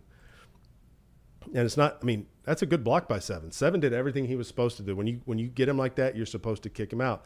This guy right here was supposed to block this guy, but it didn't happen, obviously. And again, that's Baskerville. All right, looking at the next play. Coach, this official doesn't move a step. He's not in a hurry at all. So moving the ball moves, Coach. So you'll see right here, 5. Rocket Sanders is going to run a swing route. These guys are running. I don't even know what they're doing over here, but he's going to run a swing route. He should have thrown the ball here. This is 4th down. I don't know, you can't really see it, but this is 4th down and goal at this point. This is a big play. They're going for it on 4th down. Obviously, they score here. It's a whole different game. But if you let this play evolve, just throw it to my man right here. That's your running back. That's your star running back. Throw it to him. His name's Rocket. Throw it to him. Let him then make a play and do what running backs do. Instead, he doesn't throw it. Even now, just chunk it to him now. Just still chunk it to him. Nope. So he cuts it. He brings it down, and they make the play. But why am I making a big deal about this? Why did he pull it down? I know it's a very stupid question, very elementary question. Got too far up the field. He saw green grass. No. Is Perk not on the field? It's covered. He never looked at the running back. LSU did a great job of building the fence. And it looked to me like because this guy's running a corner, they thought they were going to be playing man coverage, and they didn't. So you're talking about mixing it up. I've mentioned that before about what they do to screw with the quarterback, and they mix it up, and that's what happened on that one. Yeah, so. It's not really a fair fight either when you got Matt House against a true freshman or redshirt freshman No quarterback that has no intention of really throwing the football. Then you throw exotic looks at him, and I'm a run. So one of my points of emphasis, keys to victory, was containing the quarterback, especially if number 4 was playing. We all know about number 4, how fast he is, how he can wreck a game if you let him out in space. Well, they're blitzing here, so they're stunting everybody this way, and they're bringing him around the edge. Well, the job of 92 is to contain. The job of 33 is to contain, and these guys are keeping their rush lanes inside, and you don't run a rush past the quarterback. So I get why he's stopping. Don't rush past the quarterback, come back in. But at this point, you've got a guy outside of you. Push your guy back in. Keep that rush lane closed. He jumps inside. He comes outside. So, and I think they'll get better at this. And again, they're trying to make plays, but and looking at this other play here, it's kind of the same thought process. But you've got a bunch of stunting going on here. Here comes Perkins running around. Again, you got to be careful here. You don't want to allow that rush lane right there because what's 4 going to do? Okay, there he goes again. So watch 99 again if I can get it back there. Watch 99 again. I'm not beating up on 99. I think 99's a really good player. That's Jaquelin Roy, right? Mm-hmm. Yeah, he's a hell of a player. Don't get me wrong. But he's going to jump back inside right here. See, if he stays outside, you got 23 hemmed him up. So again, staying in your rush lanes, and I promise you, he got an earful about that. But again, contain the quarterback, do that kind of stuff. Now. And that was one of the few instances where they put Baskerville in kind of that stalk role that Perkins was doing. They rushed Perkins and put Baskerville in there. Which is great. I love it because you don't always want to make it the same. Right. Because if you're going to line those two guys up like you've been lining them up, if I'm doing protections and things, I look and go, I'm not going to block 23 if he never blitzes. Moves. I'm not going to block him. I'm not even going to put my line on him. And if I know 40's always going to step back and spy, I'm not going to put him on him either. I'll have somebody spy him. You know what I mean? And that's what Brian Kelly said. He anticipates teams starting to spy Harold Perkins as opposed to the other way around. It's like that's kind of the impact he's made so far. So, but the good thing that you just saw it screwed up the numbers. So any of the analytics people out there that are going, oh, he does this, he does. Nope. Oh, there's one. If there's one, there's probably another one in there. I just don't have in here. But all right, so we talk about the quarterback, and again, you know, I had some of my fellow Twitter people, which I love y'all out there, by the way. Keep engaging with me. I love it. The quarterback, everybody goes, oh, well, number 10's in. Cool. We're throwing the ball. No big deal. But I mentioned also going into the game was it doesn't matter who they are. They're still going to run their plays. And one of the things they're doing here is this is straight up just zone read. And again, look what they're doing. Or it's you know, they're pulling the guy out here to get him, but like he pulled it, and then really you got one-on-one. You got everything you want. Like he did exactly what he was supposed to do. He did exactly what he was supposed to do. He's closing in, and now that could have been a hold. I get it, but it wasn't called. Well, they're not doing anything, Coach. But they're just there watching the game. No doubt. Look, he's still standing right. He's in the middle of this guy. But point being, that's number 10. So you got to still, you can't, even though people change quarterbacks. So like you're playing A&M and Connor Wegman's in there. You know, he kind of does everything. Well, Haynes King comes in. You're like, oh, well, he can run. You know, well, what happens if Max Johnson comes in the game? Do you just say, oh, Max ain't running? No, Max is gonna run. You got to just say they all do the same thing. They all have their special talents. Don't get me wrong, but you know, you it's can't. Instance of plays, not players. Correct, and especially in the same game, you got to think that the game plan's not changing. Now, I mentioned beating up on the right side of their line, and this happened 1, 2, 3 times that I've got in this. This is the first one. I'll point them out as we go because they're kind of intermixed. But the right side of their line is a major problem, and I saw it over and over and over. But watch 35, Savion Jones. I want you to watch him. He does. Hey, guard. This is great. Okay, I got him. I got him hemmed up. I got back help right in that gap. Get off me. Just keep eating him. Go. And that to me, like when he does that little push off move, that extension. And again, I keep talking about D linemen. What do D linemen want to do? They want to extend on the offensive lineman. The offensive linemen want to bring you to them. But he got extension now. This offensive lineman, see, he's off kilter, and the quarterback's moving this way. So, again, that's a great job by 35, and give him a little love on the way down. Looking at, there's a guy. His name is Harold Perkins. Oh, y'all heard of him? He's pretty good, huh? Y'all heard of him? All right. So this should have been sack 5 and sack fumble 2. It would have been it's been the first one. This should have been the first one, but I'm not even worried about that right now. Here's what I want you to watch. This is why this guy's going to be a top 10 pick, top 5 pick, maybe the top pick. It's all about the bend. Okay. I want you to watch him bend under this guy again. Abusing the right side of the O-line. Running that hoop, Coach. Now I want you. This ain't even running the hoop. This is like dipping the hoop. I'm gonna try to pause this thing where I can.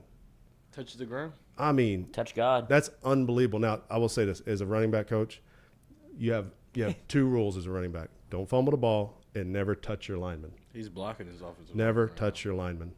But that right there, he got under, and that should have been. I mean, I don't know. I mean, again, they got replay. I get it. They did it, but. That to me that's as high level as you're going to get, and the fact that he's still going, and then he gets his hands up. He actually hits this ball. That to me is that's what makes Perkins special, because what was he doing right there? What position was he playing? I mean, that's essentially defensive end. That's defensive end. Okay, so just keep that in mind, because on the other side. I'm gonna go to the next play. Okay, where's he at now? In the slot. He's playing the outside linebacker. He's basically playing, in all reality, nickel. He's playing nickel. He's the sandbag. He's that backer that walked out. But look at where he starts from. Look at where he starts from. He's coming. Bam! Oh, now touchdown. But you don't even have eyes on him, because there's no way you're thinking he can get to me. But let me ask you this: if you're number 10, after this play's over, you're excited about that? No. I promise you right now. His hip. Number 10 is saying, hey, hey, score a touchdown. Man, that hurt. And I got my eyes out for him. I mean, he ain't even looking. No. That was a step away from being another one. And if you're, and that's how close these games are. If you really think about it, think about that. If he's one step closer, and this is a sack fumble, like literally one step closer, that's a sack fumble instead of a touchdown.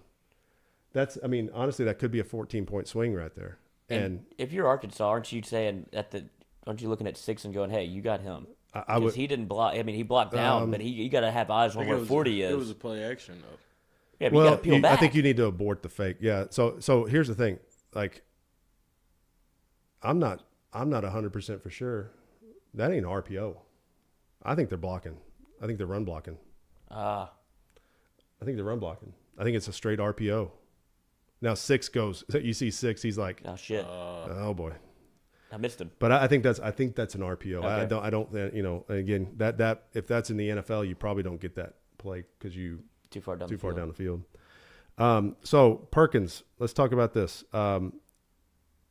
Again, where's he at? Let's play. Where's Perkins? Where's Perkins? He's in the slot. He's in the slot again. Okay. He's lurking. Now watch how fast he does this. Think.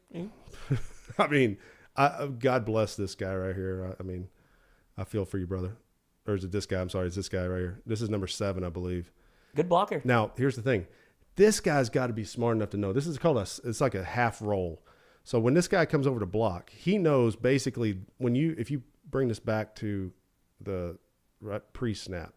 Hold on. What am I doing? What's going on here? Things going nuts. Coach.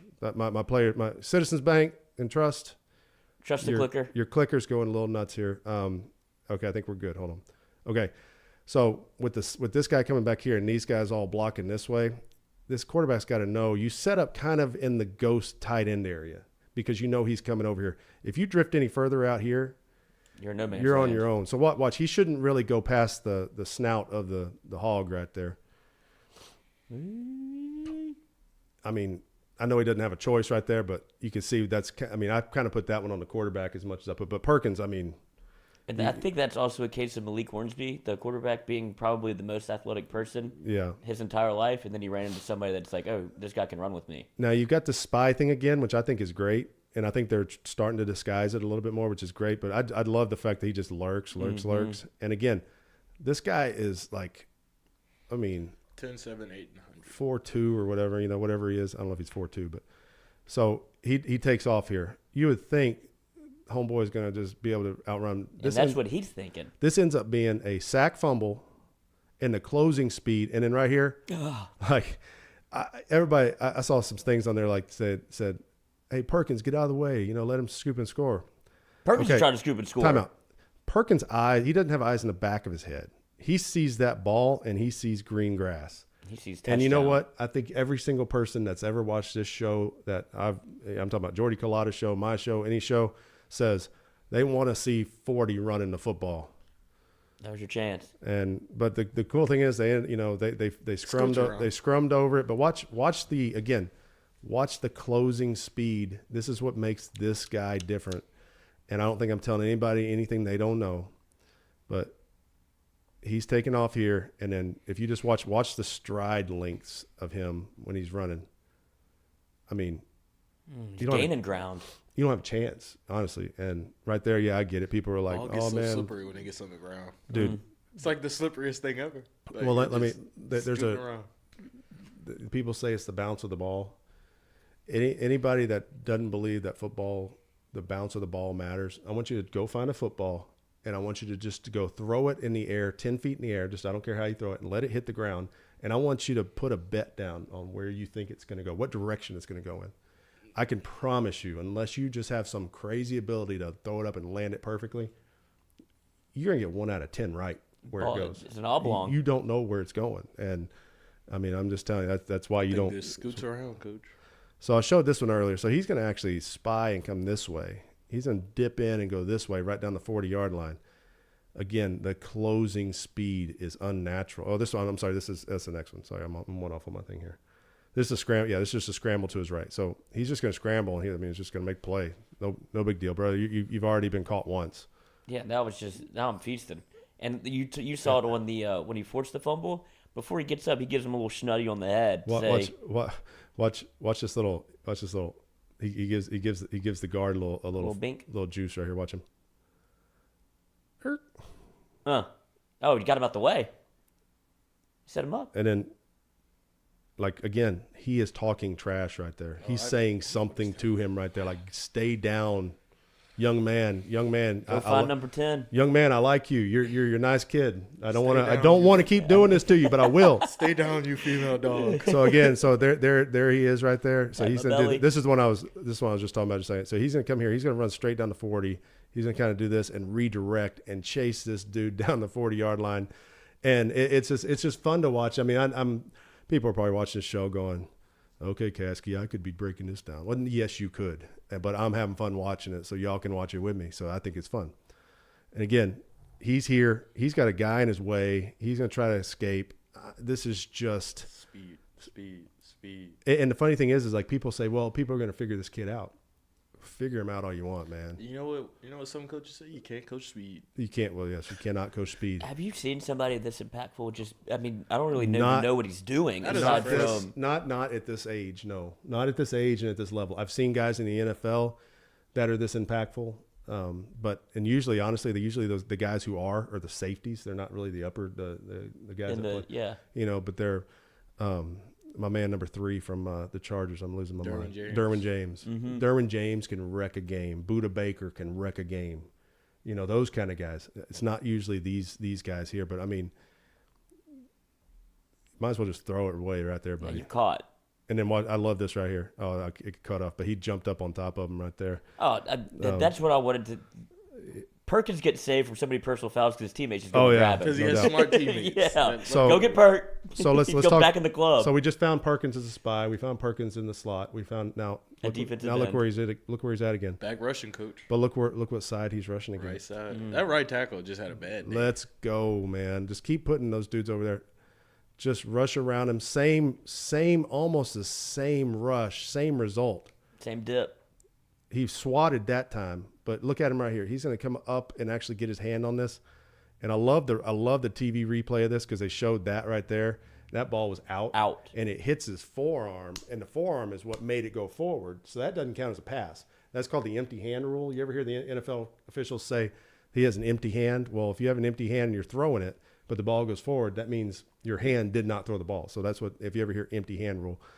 But this was great for them to kickoff. Look at my umpire right there. He was all over. The ref was staring it down. Oh, he took 2 steps. I want you to watch this though. This is almost as impressive as anything. MJ. This is Mekhi Wingo. Yeah, that is MJ right there. So hey, Harold Perkins, if you don't know what MJ is, it looks like that. His right logo there. looks a lot like that. So, but watch my man 92 run up here and just pick this ball like, I got you, brother. No, I'm down. No whistle. LSU ball. My man right there, he's like, can I go home, man? It's 30 degrees out here. My wife's calling about the hip. He kicked me off. So, again, I appreciate LSU's defense giving us some fun stuff to watch. That was fun. I think the offense is going to be one of those times where they're going to need to have a little soul searching again, get them back to where they were. But defensively, man, Matt House, love what he's doing.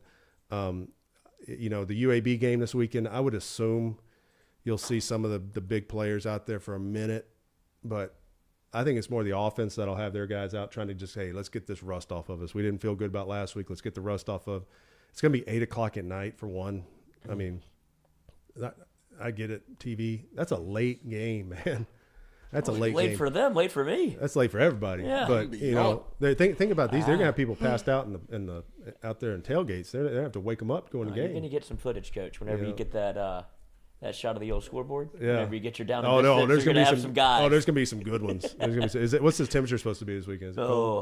That's another thing we got to worry about. If it's halfway warm, there's gonna be some shirts off on no the scoreboard shots.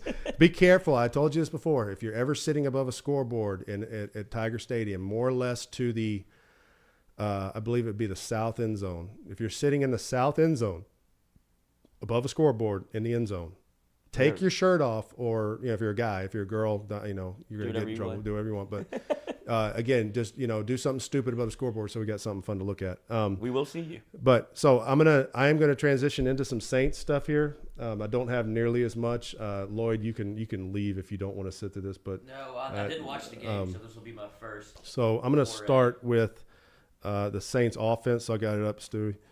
So Saints offense, again, I know some of you people probably turn this game off. One of the things I want to make a point of is I thought that group right there, the Steelers, for y'all that are football fans, I think everybody either loves or hates the Steelers. I don't think there's any in between. I obviously, played or coached for Cincinnati for 9 years, so I hated them with a passion. They were like my. Wait, were you there when Burfict hit? Oh yeah, Antonio Brown. Wow. I was there. That was 2015 season. That was actually January 6th of 2016. I can remember it very well. It was a Saturday night. It was very cold, and I didn't speak for 48 hours after that game. Yeah. That was also the game that Jeremy Hill fumbled into. Mm-hmm. So, being a running back coach, that doesn't bode well. But anyway, I'm just saying, I think the Steelers played Steeler football yesterday, and I think anybody that's a fan of Pittsburgh is probably like, whoa, where's this team been? But Watt's back. So if I want to talk about this, so we're talking about Taysom Hill. Now this isn't a good throw, but they're going to throw a little route here. But again, you've got to play Taysom Hill as if he's a quarterback, and you've got Alvin Kamara out here on a linebacker. You got everything you want. Just make the throw. And again, I know that's not much, but keeps you ahead of the chain. But you got to stay. Yeah, you got to stay with what you're doing. So they got 21 personnel. So that's a fullback, and then they walk Kamara out. So that walks the linebacker out, and yeah, you're doing this for one reason. You're saying you're kind of looking at it and saying, you know what, maybe we can run this way. And this was early in the game, so they could have been seeing, hey, how are they going to play this? But you can see it's a true pass. I mean, they're straight up passing it. But point being, make that play right there, and that's probably a different game because it's Kamara. It's Kamara. Kamara in space. Now, one thing, again, I think everybody that's watched my show here understands I've got a soft spot in my heart for Andy Dalton. He underthrows this so bad. So this is gonna be a slot seam here. They're running that right there, and they're kind of doing that, trying to get everybody to step up. You get man, and you're trying to run that. Well, what'll end up happening? He underthrows this, but if he just throws this over the top just enough, and I mean, even if he just throws it just a little bit over in this area, he probably makes this play. You'll see in just a minute, he'll throw the exact same throw almost, and it gets intercepted. But I don't know what happened. Again, it may be Andy's played in Pittsburgh way too many. He's played in there this is at least his 9th time to play there. He played 8 times. He might have played there 9 times. So he was there a year after. So it might be his 10th time to play in Pittsburgh. It's not like it's new playing there. I mean, they have birds on the field up here. I don't know if anybody watched that. Pigeons out there. Yeah, that's not the first time either. I'm just telling you. That in Cleveland, Pittsburgh and Cleveland, for some reason, birds go to the field. I don't know what they. Not scared. But anyway, he underthrew that pass, and I think if you're watching this, Andy would have to take this pass back a million times. But I think that kid probably could have made that play. Again, that play maybe changes the game. The hands well. And yeah, he did, no doubt. And so Taysom Hill. So what is Taysom Hill known for? Running the ball, right? What's he also known for? Pulling zone reads when he shouldn't pull them. And you can see Alvin Kamara. I've seen it on TV copies where he's like, dude, really? So I thought this was good. I don't know if they're trying to break tendencies, but hey, he handed it off. He could have pulled that. Mm-hmm. I mean, honestly, probably should have pulled that. But look what J.J. Watt, same difference. Hey, but that's a big first down run. But if you watch this from the end zone, again, this is a great job by T.J. Watt. T.J. Watt rushed, so they tell these guys to rush the mesh. So you see when they come together, that's called the mesh right there. So that's rushing the mesh. You're trying to make it to where you put indecision in the quarterback's brain. Is he taking me or is he taking the running back instead of how sometimes they just wait here and the quarterback knows to hand it off, or they go running down the line so they know to pull it. So he's rushing the mesh. Well, he ends up saying, "Screw this! I'm taking Taysom Hill," and Kamara has a big run. So I thought they're trying to do some things to keep that game alive. All right, I'm gonna show this. There we go. I had to drop mine. I don't know how many all rights I've dropped in here, but not enough. So this guy Highsmith, I can't think of his first name, Alex maybe. But anyway, his last name is Highsmith. He, these guys have kind of taken the place of the James Harrison type players, and I like what this guy's doing. Lamar Woodley, I don't know if you remember him. He wore 56 too, I think. But if you watch this right here, so he's rushing up here. So they got 41 there for a chip block. So he sees the chip. So this guy can do one of two things. He can go here and just get chipped, or he can find a way to maneuver his way in. I want you to watch this spin move. He hits the circle button right here. Ooh.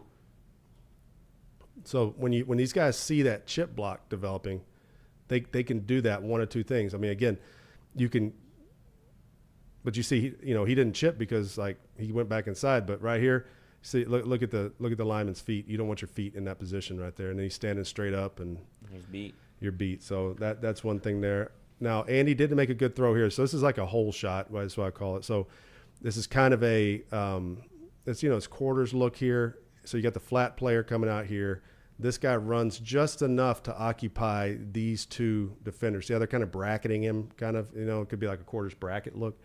Well, what happens is this guy, they run like a switch go right here, and this guy falls off because, he's thinking, hey, I got the flat. He's a linebacker. Well, this guy falls off, but this guy keeps falling back in there, and he hits him just in that perfect spot, and that's how they got their touchdown. So I thought that was it was good design by the Saints. And again, I had to show that, showing the touchdown here because obviously got to give Andy his love. Well, that and they did score. Didn't have a whole lot of highlights, but again, that was good of getting that guy to fall off and then holding this guy with that other, because they did that little switch route like that. It was good. It was good design. Now is that just 41 knowing he has the flat in his brain, just like I need to get to the flat? His brain just said I got to get to the flat, even though there was nobody there. He should have just kind of kept feathering back. This is a tip drill interception. Again, if you remember the Arizona game, again you talk about like right there, that guy should have caught that ball, and it ends up being a tip drill interception. And then all of a sudden at this point now you're. But, I mean, that ball's in it. Now, I can't tell. That guy might have gotten his hands on it, but it gets tipped in the air, and that is, yeah. But that's how those interceptions happen, and obviously not what you want to do to get your game started. Now, I want to show you my man 56 again. So you're talking about left tackles, and we talked about that dip move.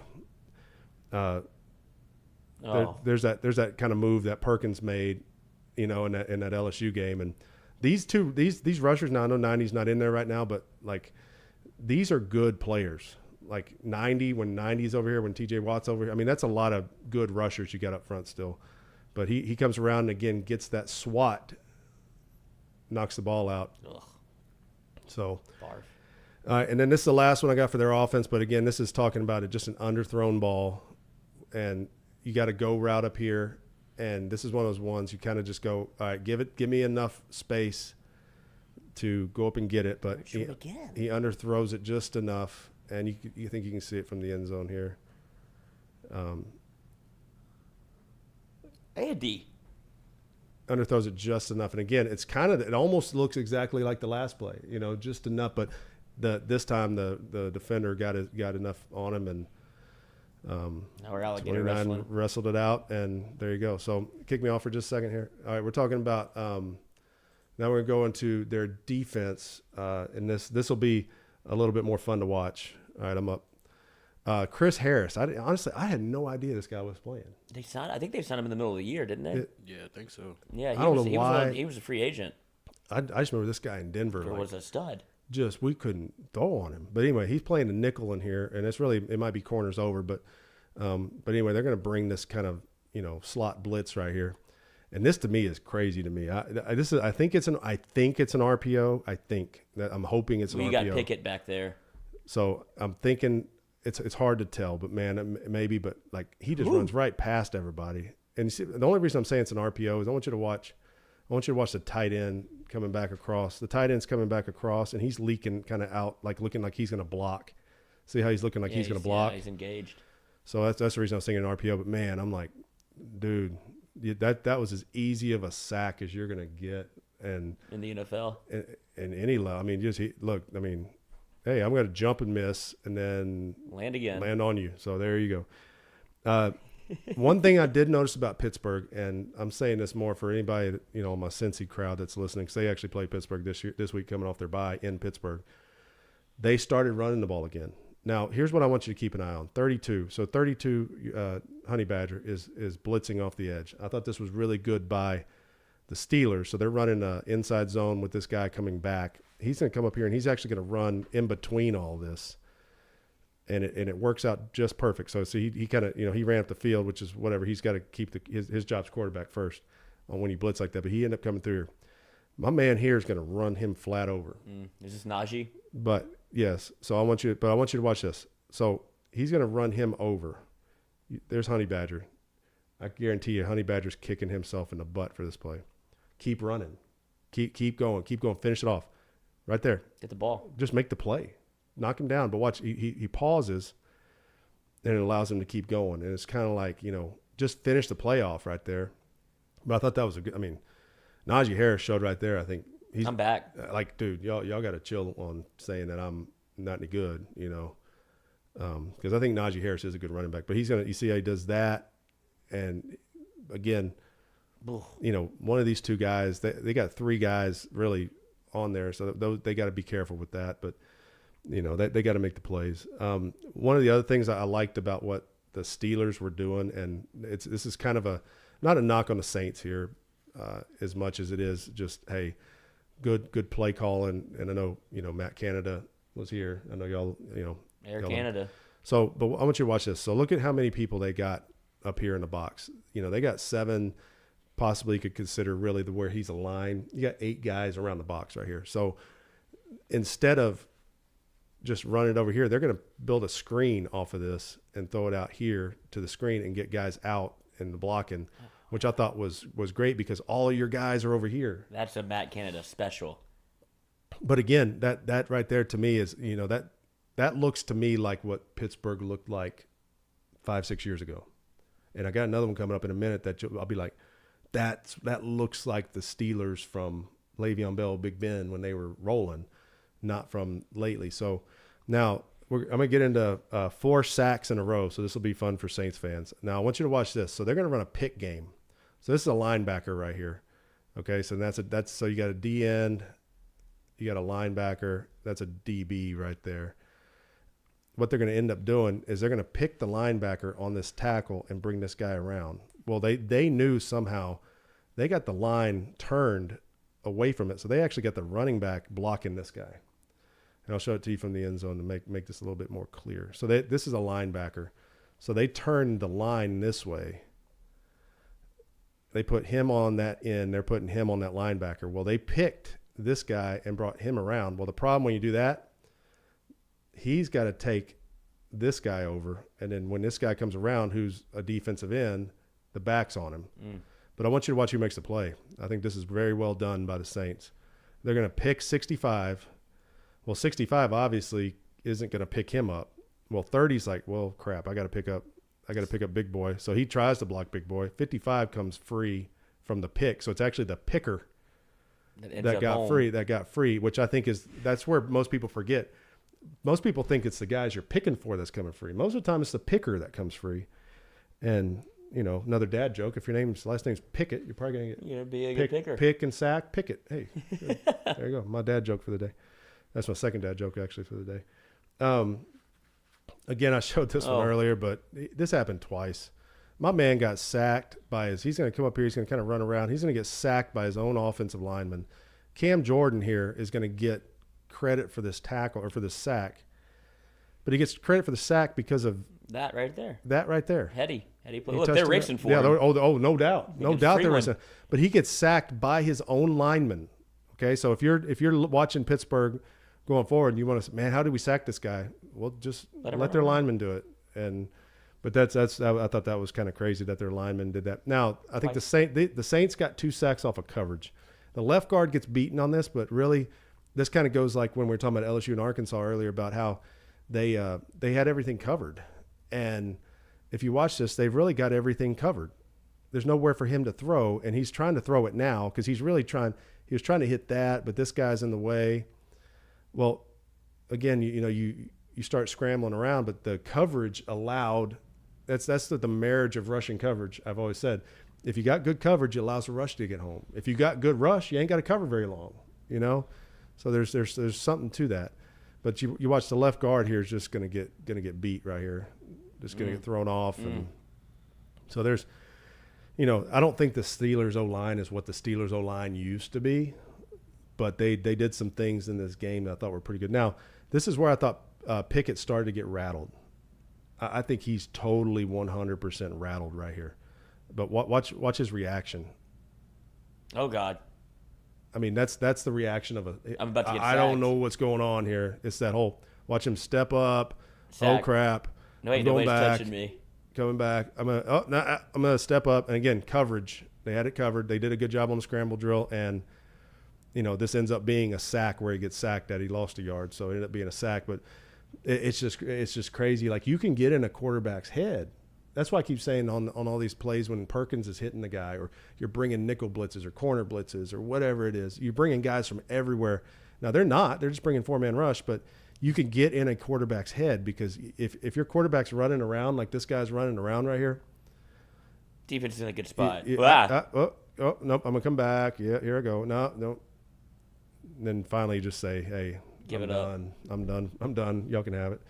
Now this reminded me of Sam Darnold seeing Ghost. that too, but this reminded me of just everybody said Le'Veon Bell was a great receiver. I know I've said this before, but Le'Veon Bell used to run. It's called a burst route. Le'Veon Bell used to run a burst route, and all it is you, as a back, you run up, you get about 3 or 4 yards deep, and you run across the formation, and it's a check down. That's all it is. It's a check down. This is not a route. This is a check down. And as you can see, because really what they're doing, and this is built into anytime you run 4 verticals out of 3x1, like some teams will bring him in here and let him still do that, but some teams will bring him over and burst him across, and you're trying to hold some underneath coverage so that you can throw it kind of in a hole there. But what happens is if they all drop back, they all drop back like they're doing here, and you can see these two right here trying to pass him off in the zone, but he catches this, makes a guy miss, and that to me is as you watch Pittsburgh yesterday, I guess 2 days ago, it was like, I don't know. I guess I've watched them enough because I played them so many times that felt familiar to you. It felt so familiar, and I was like, I mean, it's kind of fun to see, because you hate to see the really good teams that have been really good not play good, and it's kind of fun to see a team every once in a while. But again, I know the Saints fans don't want to hear that, but it was against them. This was a sack here, but again, this sack is not on the Saints. Number 90 is going to get credit for the sack. Now, he does push my man 76 back into the quarterback, but I want you to watch who makes this sack here. So you got a chip block, right? So whatever. So you got room to step up. Pretty good, right? Pretty good. So oh God, I'm gonna trip over my right tackle here, and 90 gets credit for that, for touching him down. And he gets credit for a sack. So you get that bonus. No doubt. You know why those two were rushing out? Those two were flying after him, man. They wanted it bad. All right, my last one I got, and I thought this was a pretty cool play. It really has nothing to do with anything. I just thought it was a cool play. On a 2-minute. And this is it's called a hand back or scissors. He's going to kind of do this and come around over this way. He's going to actually run. They're not going to block this guy. And he's going to run over here, and he becomes a blocker. These guys are kind of trying to sell misdirection and work their way up. It's like reverse block. It's like they're when people run a reverse, you know how the linemen kind of come up. They sell like they're running this way first to get everybody to go this way, then they pick them up. It's kind of what they're doing here, and it's not a reverse. These guys are staying over here, but he's going to step here, come around here. These guys are going to do that, and then he's going to come back, and they're not blocking this guy. And I thought this was well done by the Saints, that they got guys up on everybody. He outruns this guy, and then you just kind of he does his little hurdle. What is that? He does his little hurdle right there. Who's 30? I don't know. Oh, that's I didn't mean to put you on the spot. Oh hell! Is that Warren? Is that what this is? Jalen Warren. It used to be 30. 30 used to be Connor, I think, there, didn't it? Mm-hmm. And he went to Arizona. But I just like that because see how they're all going up and they're going up, trying to do that. They're all reverse blocking, so they're blocking it as if like a reverse is coming. But all that's really happening is whoop, doing that, and then he's coming around to get on Honey Badger right here, and I thought that was well done. Again, outside leverage. This guy just does anything right there. I mean, get hurdled. But again, I thought that was so. Stu, you can kick me off real quick. So I just I know I haven't done Saints in a couple weeks, but for good reason. But again, I think the NFC South. I know Tampa's kind of starting to run away with it at 5-5, but it's a turtle race. I think they're gonna. It's not going to be as the Saints aren't going to get eliminated as soon as you think they're going to get eliminated. So if they could reel off a couple. I heard DA is going to evaluate over the bye week or over whatever. They're going to see who plays in the next game or whatever. I'm not sure if it's the bye weeks this week. I don't think it is, but they said they were going to evaluate who plays quarterback in the next game. And I mean, at this point, I think you just you see who's got the juice and you let them roll. But is there any when he says that? Do you think he's talking Jameis? Yeah. I don't think he's talking Taysom Hill. I don't think. I think you keep Taysom Hill in his role but I would say grow that role. Like they tried to this week. Try to grow it a little bit more. Maybe let him play a full series every once in a while. Don't give him the whole game, but let him play a series and screw with the defense a little bit, and then later on in the game bring him back in and do his normal stuff. But get a home game against the Rams. 12 o'clock. That might be good for them actually, because the Rams are struggling right now. Rams are struggling too. But I guess my bigger question is Jameis is he healthy now, or has he been a healthy scratch, or is it I didn't want to play Jameis? I think he's healthy now, but I think they felt like Andy was playing good enough to win. A level to win, and I feel like Andy had a couple bad plays in there. But again, who's he throwing it to? They're players. Just got Jarvis back. Just got Jarvis back. He's probably not full speed. No, he's not. Olave was out for a little bit. But he's a rookie. Michael Thomas, his toe hurts. But do they have a tight end? I don't even know who their tight ends are. Who they have a tight end to throw to. I mean, they got Shaheed, I believe. Right. Is it Jermaine Johnson? Jawan. Shaheed's a rookie, right? Yeah. Out of Weber State. Shaheed plays receiver, right? Yeah, he's a receiver. But I know what I'm saying. But he's a rookie out of Weber State or something. Yeah. That didn't even run the 40, but he can go. But my point is, you got dudes that. Marquez Callaway. You got guys that he's throwing to. Kevin White. And then you got Kamara that's trying to hold his own back there. But he can only do so much. But you got to give him the ball as much as you can, I think. But you're down in every game, so you can't run it. You're in a terrible spot, and it's ugly. Sorry, it's just not fun to watch. On that note, I appreciate everybody joining us on Caskey's Clicker here. Following up Jordy Culotta show, Lloyd, Stewie, you guys are awesome as always. Everybody out there, I love the chat. I love the Twitter messages I'm getting. Please keep it up. Big on Twitter, Coach. I'm trying. So. Citizens Bank and Trust here in town. They've got branches all around town.